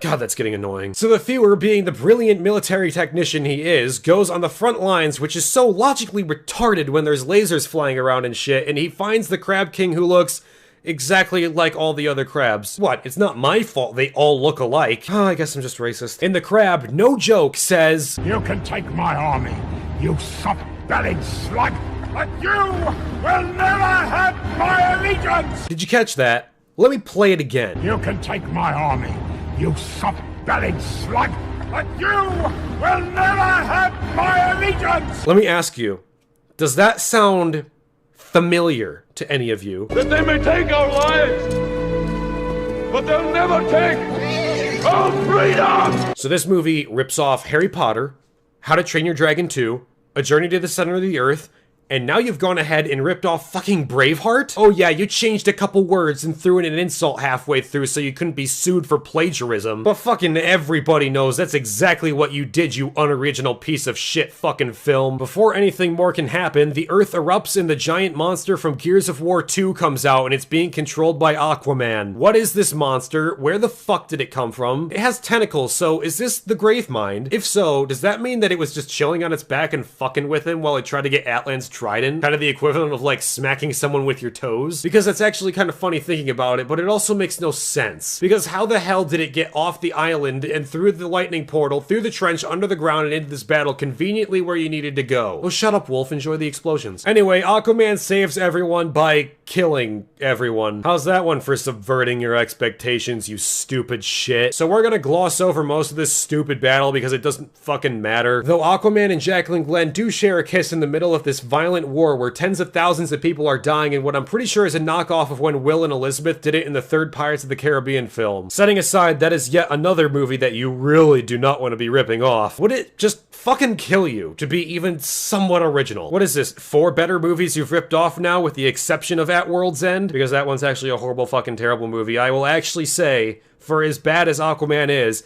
it is at least better than the third Pirates of the Caribbean film. So it's got that going for it. Also, good to know that touching fingers once was enough to kickstart this romance. In fairness, I'm really picky with romance, and anything, mostly because romantic subplots seem to be written by people who have never been in a relationship before. So they're so far off from being convincing that it comes off as being downright annoying. I don't like sand. But seriously, what fucking chemistry was there between Aquaman and Jacqueline Glenn? She pretty much hated him for the first half of the movie until they made a couple jokes and touched fingers, and that was apparently enough for it, I guess. And now she's gonna be his queen, and that's just fucking wonderful. Glad we're wasting our time with this bullshit. Alright, let's just speed this shit up. They go to the surface to fight since Aquaman sucks underwater and everyone stops the war to watch. There's one cool shot.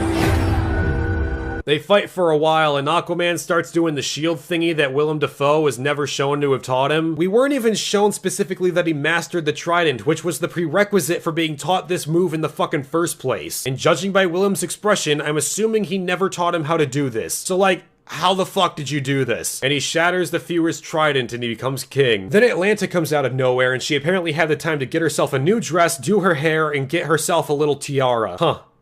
Wonder when that happened. Then Jacqueline Glenn's voice becomes a megaphone out of nowhere. People of Atlantis, today began bloodshed.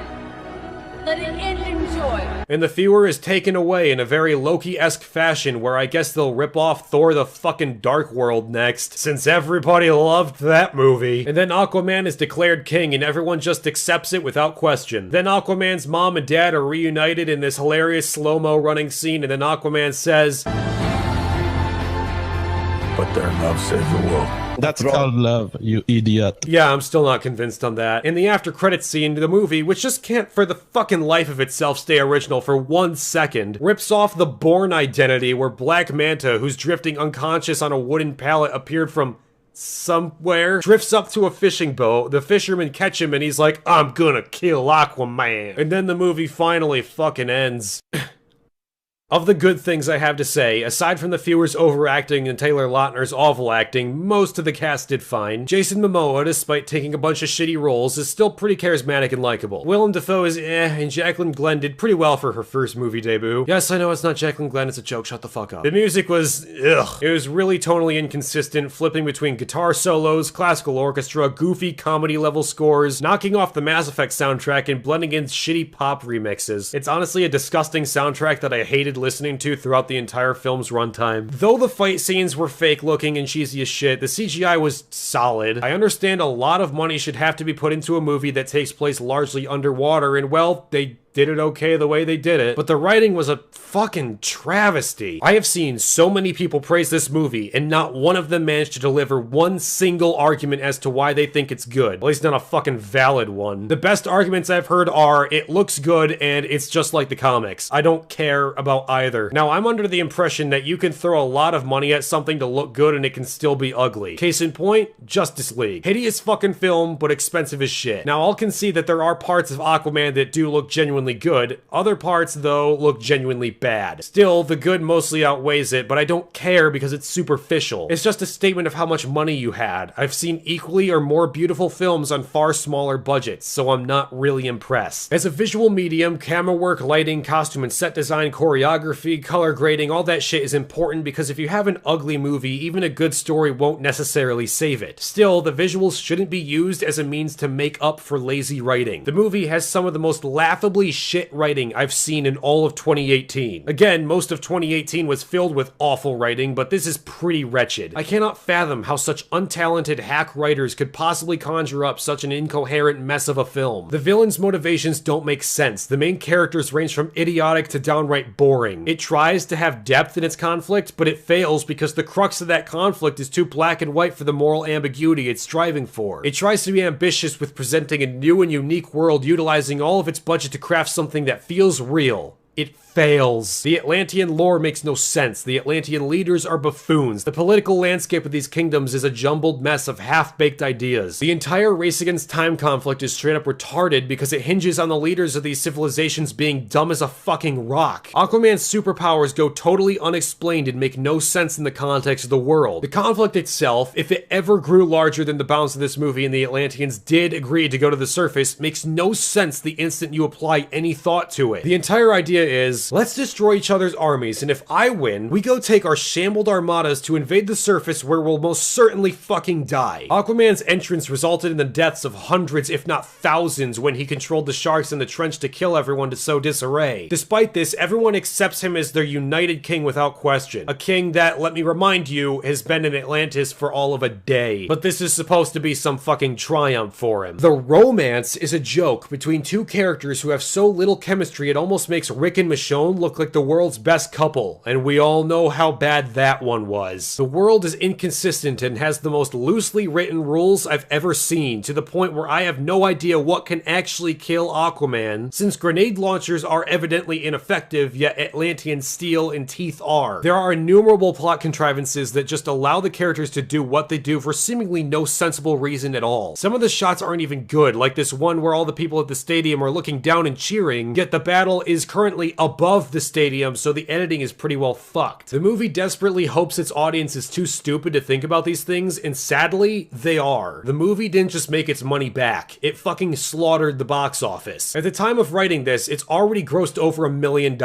It has single-handedly managed to keep the DCEU afloat after its numerous gigantic flops. Aquaman, the fucking joke character that nobody likes, is actually the thing that is keeping the DCEU from the reboot it so desperately needs. And I absolutely fucking hate it. Yes, for once, it's not entirely a straw man that I hate the movie and don't like that people think it's good. I don't care if you enjoyed it, mind you, because there's plenty of shit films I enjoy because they're funny. I'm not saying you can't subjectively like it. I've never said that in earnest about anything. What actually bothers me is when someone looks at a product like Aquaman and unironically calls it good writing, because they're wrong. It baffles the fucking shit out of me that there are so many great books, films, games, comics, and shows out there that are written by people who really care about their craft, who really give it their all when trying to make something, and they go virtually unnoticed or fade into memory. And yet bullshit like fucking Aquaman is seen as quality writing. These people are paid fucking bank to write these awful films, yet other writers out there just write something good and nobody gives a shit. When did the standard for writing plummet down the goddamn Marianas Trench? Are we really going to accept this shit over anything with quality writing? When did fucking plot holes get accepted as a thing we should just ignore? Why are we taking legitimate issues with a film and passing them off as though there's nothing wrong with them? Yeah, sure, maybe it's accurate to the comics. I don't know, and I don't care. If this is accurate to the comics, though, if there truly is this little explanation for shit going on, if the characters are this dumb, if the rules and world are this inconsistent, then I hate to be the one to break it to you, but the Aquaman comics fucking suck. Here's the thing, and it's a topic I could probably go in depth on for a video on its own. Art can be rated objectively, especially in writing. If you subjectively don't like the art style of a game like, say, Child of Light, I can't do anything about that. I think the game looks beautiful with its flowing watercolor design, but I can't really argue against subjective statements, because they are inherently not based in fact. Writing, however, is a different matter entirely. Writing can be dismantled and deconstructed very easily if it's badly written. If two things contradict each other, there's a flaw you can point out objectively. If a rule doesn't make sense, that's a flaw you can point out objectively. If a character's motivations don't make sense, that's a flaw you can point out objectively. And you can use evidence from that writing piece to support your arguments. You see, with writing you can pull up evidence from a story itself and demonstrate why it's bad. A lot of the things that are shit about Aquaman come down to the movie's inability, or in some cases outright stubborn refusal, to actually explain these important concepts. It really makes for a bad experience when you can't logically explain this shit in the context of the world. And I know the kind of comments I'm going to get because I've seen them on my Black Panther video as well. This goes against the very idea of fantasy. It's fantasy. It's meant to be fun. It's a fantasy story for children. Stop complaining. Do any of you realize how insulting that is to say about the fantasy genre? I love fantasy. It's my favorite literary genre. So when I hear excuses for bad, inconsistent, incoherent writing, and it's passed off as fantasy is supposed to be shit, it honestly fucking infuriates me. What about all the good fantasy and sci-fi that makes sense because the writers actually gave a fuck about what they were doing? What about stories like Dune, The Lord of the Rings, The Witcher, The Stormlight Archive, The Wheel of Time, The Expanse, Roadside Picnic, so on and so forth? What about those stories where the author authors pour hundreds of hours of their time fleshing out worlds and characters that feel so real. It's almost as though you're reading, watching, or playing something that tricks you into believing it's real. What about the stories that are perfectly airtight and still manage to hit all the emotional beats people want so much in stories nowadays? I keep seeing arguments from emotion posed by people who focus more on subjectivity than objectivity. They want to feel something when they watch a movie. They want to cry, feel heartbroken, feel happy, feel anything. For them,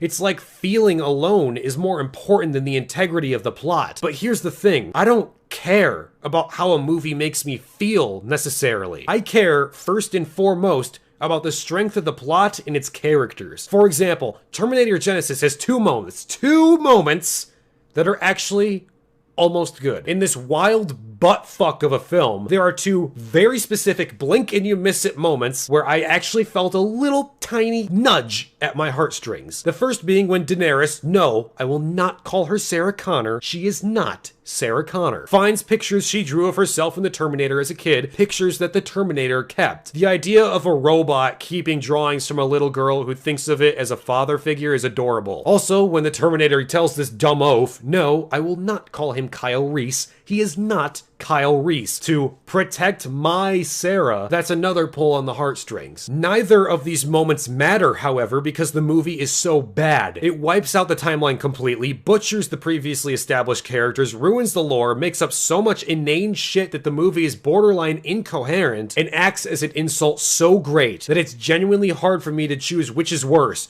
Terminator Genisys or The Last Jedi, because even TLJ didn't literally wipe out the entire fucking timeline. Yes, out of context, these little bits can hit you emotionally, but I don't care about something out of context. The nuke scene from Terminator 3 was haunting and actually really well executed. It's also the only good thing in that terrible movie. Yeah, Thorin's death is sad out of context, but that doesn't make the Hobbit films good. You know what's far more impactful? When a story earns those emotional beats. If I feel sad when a story ends because I genuinely fell in love with the characters, it's because the story did everything it needed to do well. Imagine for a moment that The Green Mile had the same exact ending as we all know. I don't know about the rest of you, but I felt my fucking heart snap in half while watching it. Now, imagine that John Coffey did something that totally betrayed his character. Imagine that his reason for going to jail was that he really did maliciously kill those girls at the beginning of the film. Imagine that Paul liked to beat his prisoners, and he beat John every night. Now imagine that the ending, despite this, was exactly the same, no differences, same performances, same music, same shots, everything. But with the context of John actually murdering two innocent girls and Paul beating John every night. Would the ending still be emotionally mortifying out of context? Yes, but would it have had the same effect in context?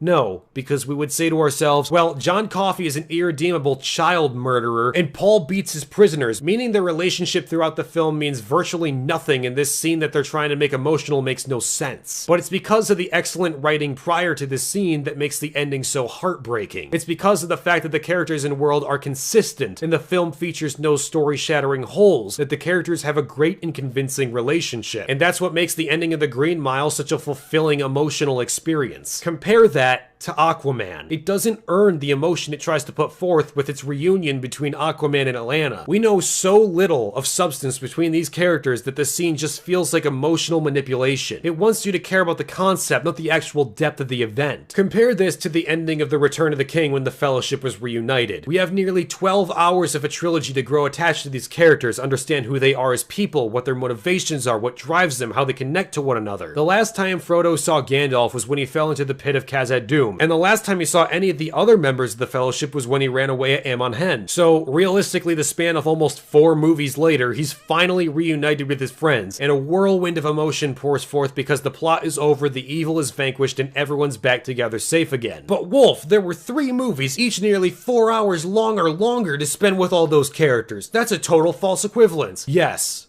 And that's the point. The Lord of the Rings spends nearly 12 hours fleshing out the world, the characters, and the story to such insane lengths that everything about it feels very nearly real. You grow to love the characters and you want them to succeed, and when they finally do, it fully earns the emotional beat, especially in the coronation scene. You bow to no one.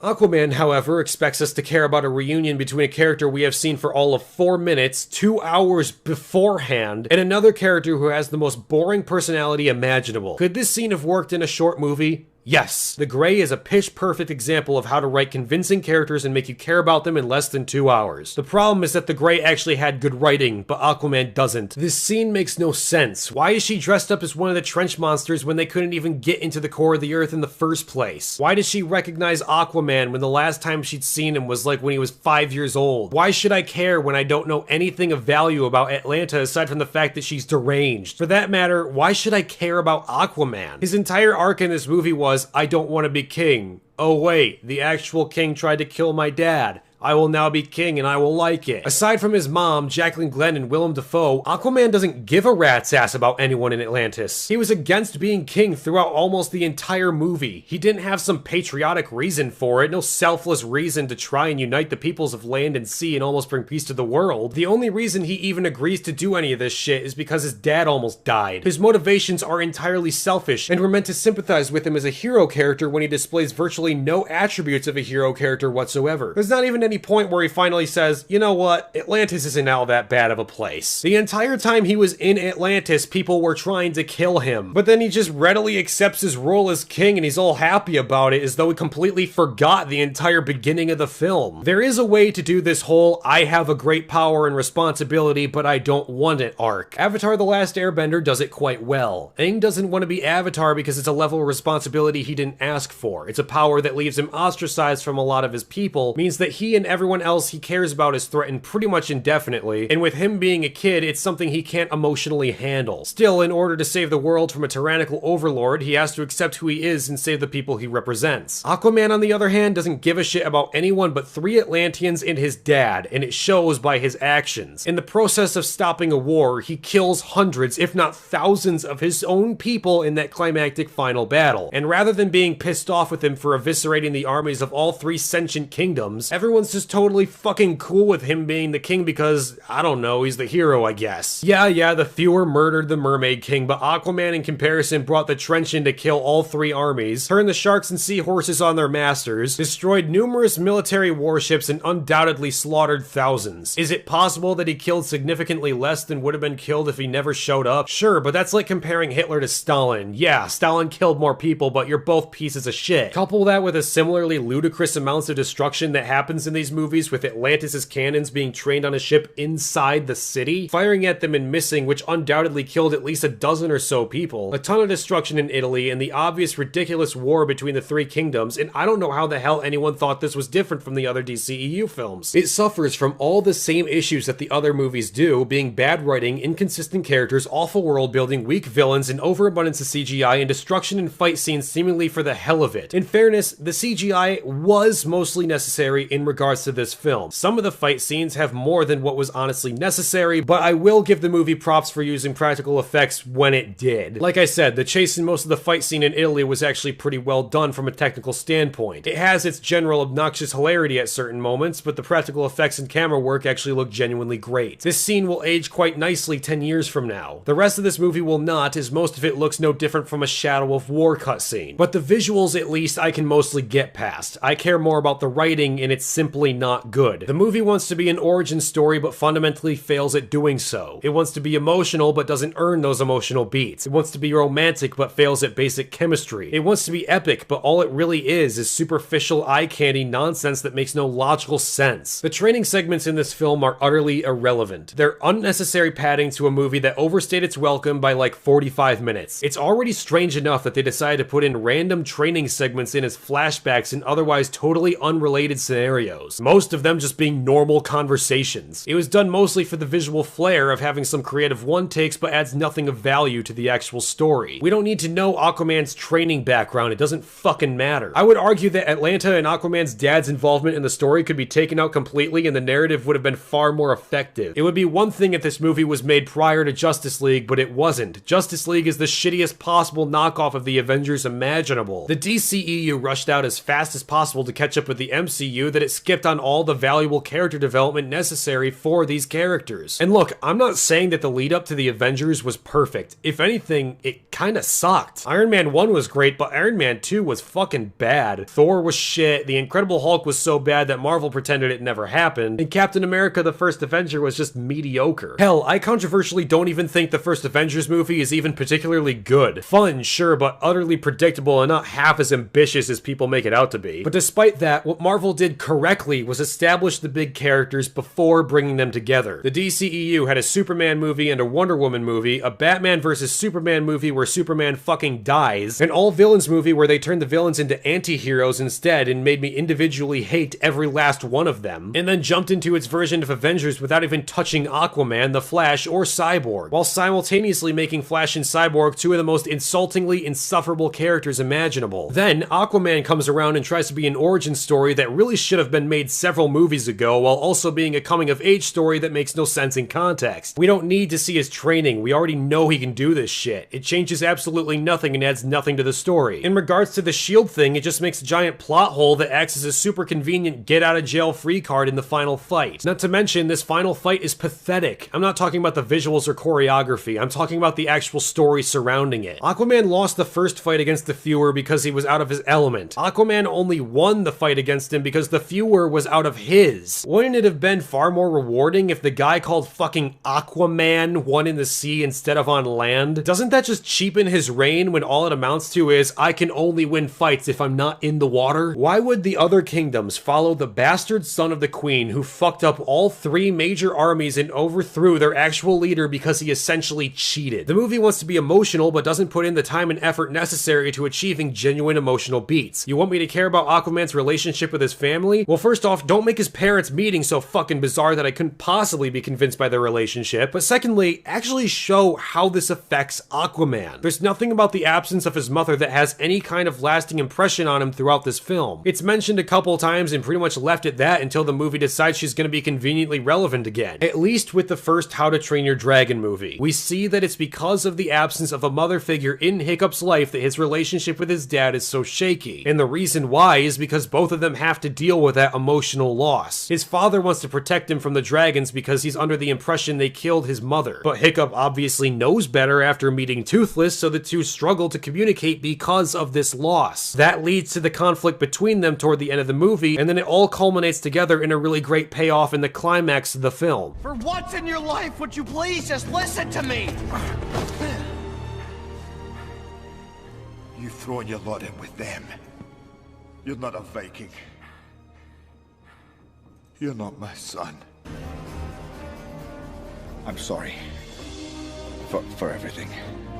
Yeah, me too. Where was that in Aquaman? You take Atlanta out of the movie and basically nothing changes. You can't just throw her back in at the very end with a very serious plot hole and expect us to go along with it. The bulk of your audience may be dumb enough to accept this, but I'm not. Atlanta's survival makes no sense and is never explained. Likewise, her absence means absolutely nothing and has no bearing on the direction or flow of the plot. It feels like the movie is cheating when it throws in some random bullshit scene of them reuniting when there was no justifiable cause for it. This is the movie manipulating the audience's emotions because the people who think art should only be judged subjectively only care about emotion. While we're on that topic, the romance in this movie was a farce. We'll set aside Atlanta and what's-his-fuck's disturbing relationship and focus on the central one. What about Aquaman and Jacqueline Glenn's relationship throughout this movie ever indicated the two were in love? Their fingers brushed one time and Aquaman made a couple quips. She gave him a sarcastic look once. He admitted to being regretful for something he shouldn't have even been regretful for. Okay, and how does that indicate a blossoming relationship? For that matter, how is this any different from the relationship in Transformers? In fact, I'm actually inclined to say it's worse than it was in Transformers. At least in there, the two are both thrown into a situation neither of them want to be in and have no control over, and they have at least a couple scenes where Michael Bay flimsily tries to convey human emotions. There is significantly less chemistry between the main character and his love interest than there is in fucking Transformers. I'm picky with literary relationships. relationships. Most of them are really badly written and come off as awkward and sometimes even embarrassing. I can even think of a few examples where it came off as kind of abusive and disturbing. They oftentimes slow down the story significantly, don't add to the story in any meaningful way, are used purely for arbitrary sex scenes, or have fuck all to do with the actual content of the film. Romance in literature is a lot like time travel in literature. If you can stay away from it,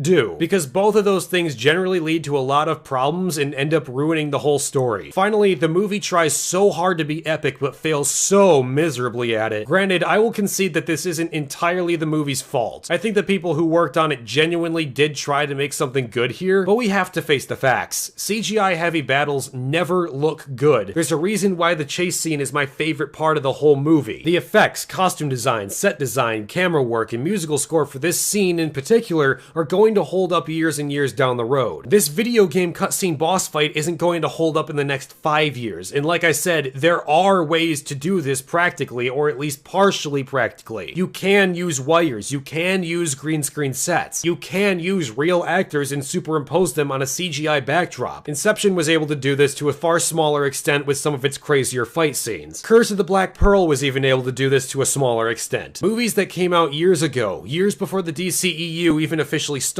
put far more effort into their fight scenes than anything displayed in this movie. The overabundance of CGI has led to these movie makers becoming lazy. Yes, I get it, for the umpteenth time, this movie was going to need a lot of CGI. I get that, but there are a lot of moments where it seems that the people behind it didn't give a shit. They didn't want to do anything that involved serious effort, so they handed it off to the guys in the office and they animated the whole thing. In that case, why not do something new and innovative like Spider-Man Into the Spider-Verse? I'm all for new animated films that break the traditional mold. Hell, you can even base the character design off of Jason Momoa and have him voice the character. It's like people think everything needs to be live action nowadays, but Aquaman is hardly live action when the vast majority of it is CGI. At that rate, it would have not only been better, but a lot cooler if they did something new and innovative like that. It might have taken the DCEU in a direction that would have offered legitimate competition to the MCU. Instead, it falls back on the same old tired bullshit that the other films in this failed franchise have done. Ridiculous levels of destruction, overabundance of CGI, and above all else,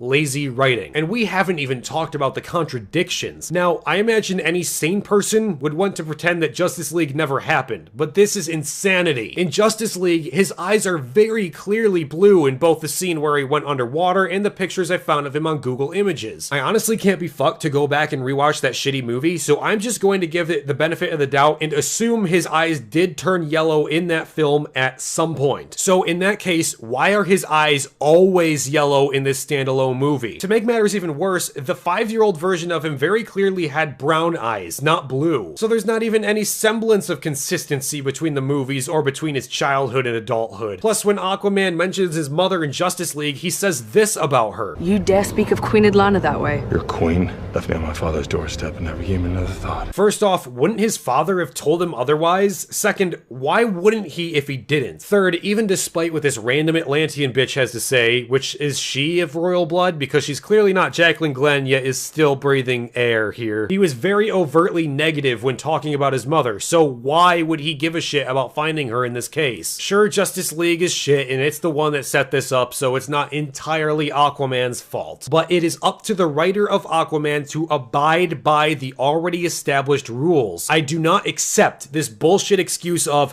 the guy who did it first is the reason why the second guy was also shit. They used this same excuse with Rian Johnson, saying that TLJ was only bad because J.J. Abrams was the one that set everything up. No, a good writer can turn any idea into a good story. A bad writer can't even turn the best story into a good one. If you're going to make a continuation of the DCEU working with a previously established character, it is your responsibility as a writer to ensure that it is consistent. There is nothing even remotely resembling consistency here. This actually makes the X-Men films almost make sense. And those movies are like famous for not making sense. And on top of it all, of fucking course, the left has to make a big fucking deal out of this. Leave it to the postmodernist, communist, feminist progressives to make people have to defend this piece of shit movie. Leave it to them to come up with all the wrong reasons to dislike this awful film, invalidating the other people who also like this awful film. Evidently, they're mad that it's not progressive enough with its female characters. Trust me, this movie has plenty of fucking issues on its own. You don't need to tack on some strong female character bullshit along with it. But of course, because some dip dipshit said it, everyone came rallying to the movie's defense. And to make matters worse, some dickhead decided to call Jason Momoa a fucking pedophile. Why, do you ask? Because there's a picture of him hugging his own children. The accusation here is, did Jason Momoa touch his kids, right? And no, he didn't. I can go ahead and give you that right now. When you have success, right? Aquaman came out, and naturally that puts a target on his head as far as like people looking to sell some controversy and stuff like that. The story is there was a Hawaiian festival in his hometown. Jason Momoa was going home. It's a place he grew up. And they put on a big Hawaiian like party for him, did a big dance and everything. And he got very emotional, and his kids were there with him, and he was comforting them. He had his hands around them, and it was like, you know, a special moment for him and his family. And if you know anything about Jason Momoa, he's a very family-oriented guy. He loves his kids. He had him on the Aquaman set, on a lot of the articles that I've been reading on the movie and stuff. Because, you know, I'm always looking for something to talk about. Imagine for a moment being such a scumfuck that you'll look at a man hugging his kids in what's probably the most wholesome fucking thing a person can do, and you accuse him of being a pedophile. It's like I feel myself being physically shoved to the right every time this kind of bullshit comes up, because every day I become more and more convinced that people on the left are just horrible people. This is the most reprehensible, scumfuckery thing you can do. I may hate this movie, but a man hugging his fucking children is not pedophilia, you dense cunts. And because of that, defense of this movie became even stronger, and now it's just accepted that the film is good. Should we defend a movie, or especially a person, against attacks against their character? Yes. Should we defend them against invalid criticism or lies? Yes. But let's not mince words here. Just because some retarded SJWs are saying the movie is bad for dumb shit reasons doesn't mean by proxy that the movie is good. Aquaman is a disgrace. I hate this movie for everything it stands for. The success of this film stands to say one thing: good writing doesn't matter. A standard for good writing doesn't exist because you can shit out fucking anything, and people will gobble this shit up like no fucking tomorrow. Why should someone care enough to develop a fleshed out world with consistent rules, deep lore, interesting and dynamic characters, compelling protagonists, terrifying villains? Why would anyone put the effort in to make something good if they can look at Aquaman and say to themselves, hey, those idiots got successful, I guess I can just shit out anything? There is a reason why 2018 was such a monumentally awful year for movies. It's because the standard for writing has drastically plummeted. Not just for films, by the way, it's something plaguing comics, television, video games, books, every narrative-driven piece of entertainment. The reason is because people keep defending and supporting dog shit like this. When you tell people that this is okay, when you give them the money year after year after year, when you tell them that you'll eat up whatever shit they slap out, you tell them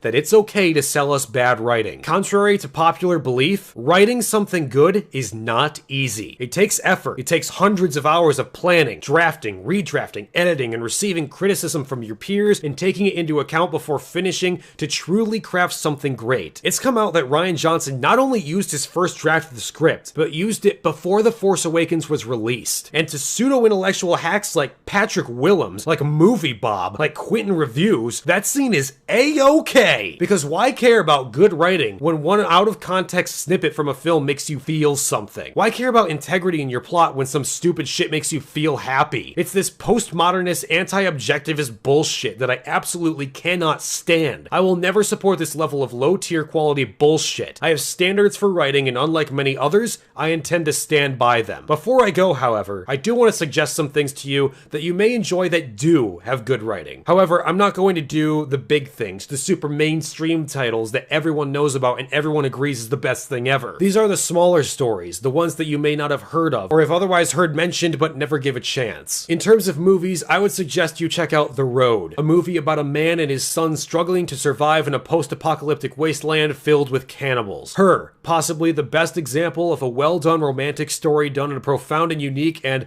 dare I say, subversive way. The Gray, a story about men stranded in the Alaskan wilderness after a plane crash, a movie of which I would love to make a video on someday because the symbolism and subtle imagery in that movie is simply superb. Atlantis, Atlantis, The Lost Empire, one of my favorite animated films of all time with gorgeous visuals, phenomenal voice work and music, an interesting story, and some fucking rock-solid comedy. Finally, The Prestige, one of the best films I've ever seen, a movie you must watch twice because much like the film Shutter Island, so many things become totally recontextualized after the second viewing. It's a special experience about two magicians trying to out-trick one another. But I'm not done there. I have more examples from other mediums. In terms of video games, I would suggest Momodora Reverie Under the Moonlight. The fourth game in the series, but you don't need to play the others to understand it. A Souls-like game where you run around old castles fighting a variety of monsters and interacting with characters plagued by a curse that leads to some very interesting character moments. Soma, a horror game based around your choices that affect the world and characters around you in unique and profound ways, making you face serious ethical decisions that make your choices sometimes more terrifying than the monsters hunting you. Dust, an Elysian Tale, a really awesome hack and slash game made entirely by one fucking guy that tells a great mystery action adventure story with a cast of fun and memorable characters that are as funny as they are lovable. Night in the Woods, a coming of age story about a group of friends with their own histories and backstories that culminate in a very fun and unique character driven experience. There's not much to speak of in terms of gameplay, but the writing is actually great. Finally, Stalker Shadow of Chernobyl, a survival horror game that puts you in a nuclear wasteland filled with bandits, political and military factions, mutants, and even hints at the paranormal. You unravel the mystery of your character and the world in a story that focuses on exploration and speaking to a wide cast of interesting characters. Although, you're gonna want to mind this one. It's pretty badly optimized. And of course, I have some books for you to read. The first being The Silence by D. Nolan Clark, a science fiction trilogy focusing not on dudes in super powerful armor from Halo or zombie infections from The Expanse, but pilots tasked with the defense of human colonies from an encroaching alien threat. It has a lot of interesting concepts about humanity that made it really stand out to me, and I just love me some fighter pilot sci-fi books. I'm only halfway through the second book now, but I'm fucking loving it so far. Future by Dmitry Glukhovsky. You may know this as the author of the Metro books, which were later turned into video games. Taking place in the far future where aging has become a thing of the past and all human beings are immortal, the subjects of morality, family, religion, and the fast progress of society all play key roles here and make this one of the best books I've ever read. The Chaos Queen Quintet by Christopher Husberg is an example of how to take general concepts in the fantasy genre and turn them on their head, adequately subverting the expectations of the reader while still telling a story that's fairly interesting, even if the first book is a bit of a knockoff of the Bourne Identity with magic and monsters. While I generally enjoy this series, I'll tell you right off the bat, this is definitely not for everyone. It does deal with serious issues like racism, religious extremism, drug addiction, and politics. I don't know the author's personal political beliefs, nor do I really honestly give that much of a shit, so not sure if these are meant to be seen as direct allegories for the real world or not, but luckily he utilizes these concepts in a way I personally think is good. It's not Republican bad, Democrat good by any stretch. There's a lot more nuance to the race conflict in politics than what we see in our own world. I'd still highly recommend it, but just know what you're in for before you pick it up. The Winter Night Trilogy by Catherine Arden. This series takes place in medieval Russia and focuses around fantasy world monsters and a part horror, part adventure story. I've only read the first book, but I really liked it. Finally, The Wings of War by Bryce O'Connor. Though the first book could have spent more time fleshing out the characters, the world building is actually really well thought out, the action is brilliantly paced, and the enigmatic main character makes for a really entertaining read. I'll be starting the fourth book after I finish the next book of The Silent, and each entry to the series gets better and better. He's the smallest of these authors I've mentioned, being entirely self-published, but I think his work, while not being flawless by any stretch of the imagination, is really unique and good. So, support stories written by people who don't get the widespread attention of shit like Aquaman. Don't waste your time and money telling DC that this kind of garbage is okay. Tell the authors, screenwriters, and video game writers you like that they are providing the content that you want to see. Content that strives for airtight writing, compelling and interesting characters, fantastical new worlds you want to visit yourself, and stories you will remember for years to come.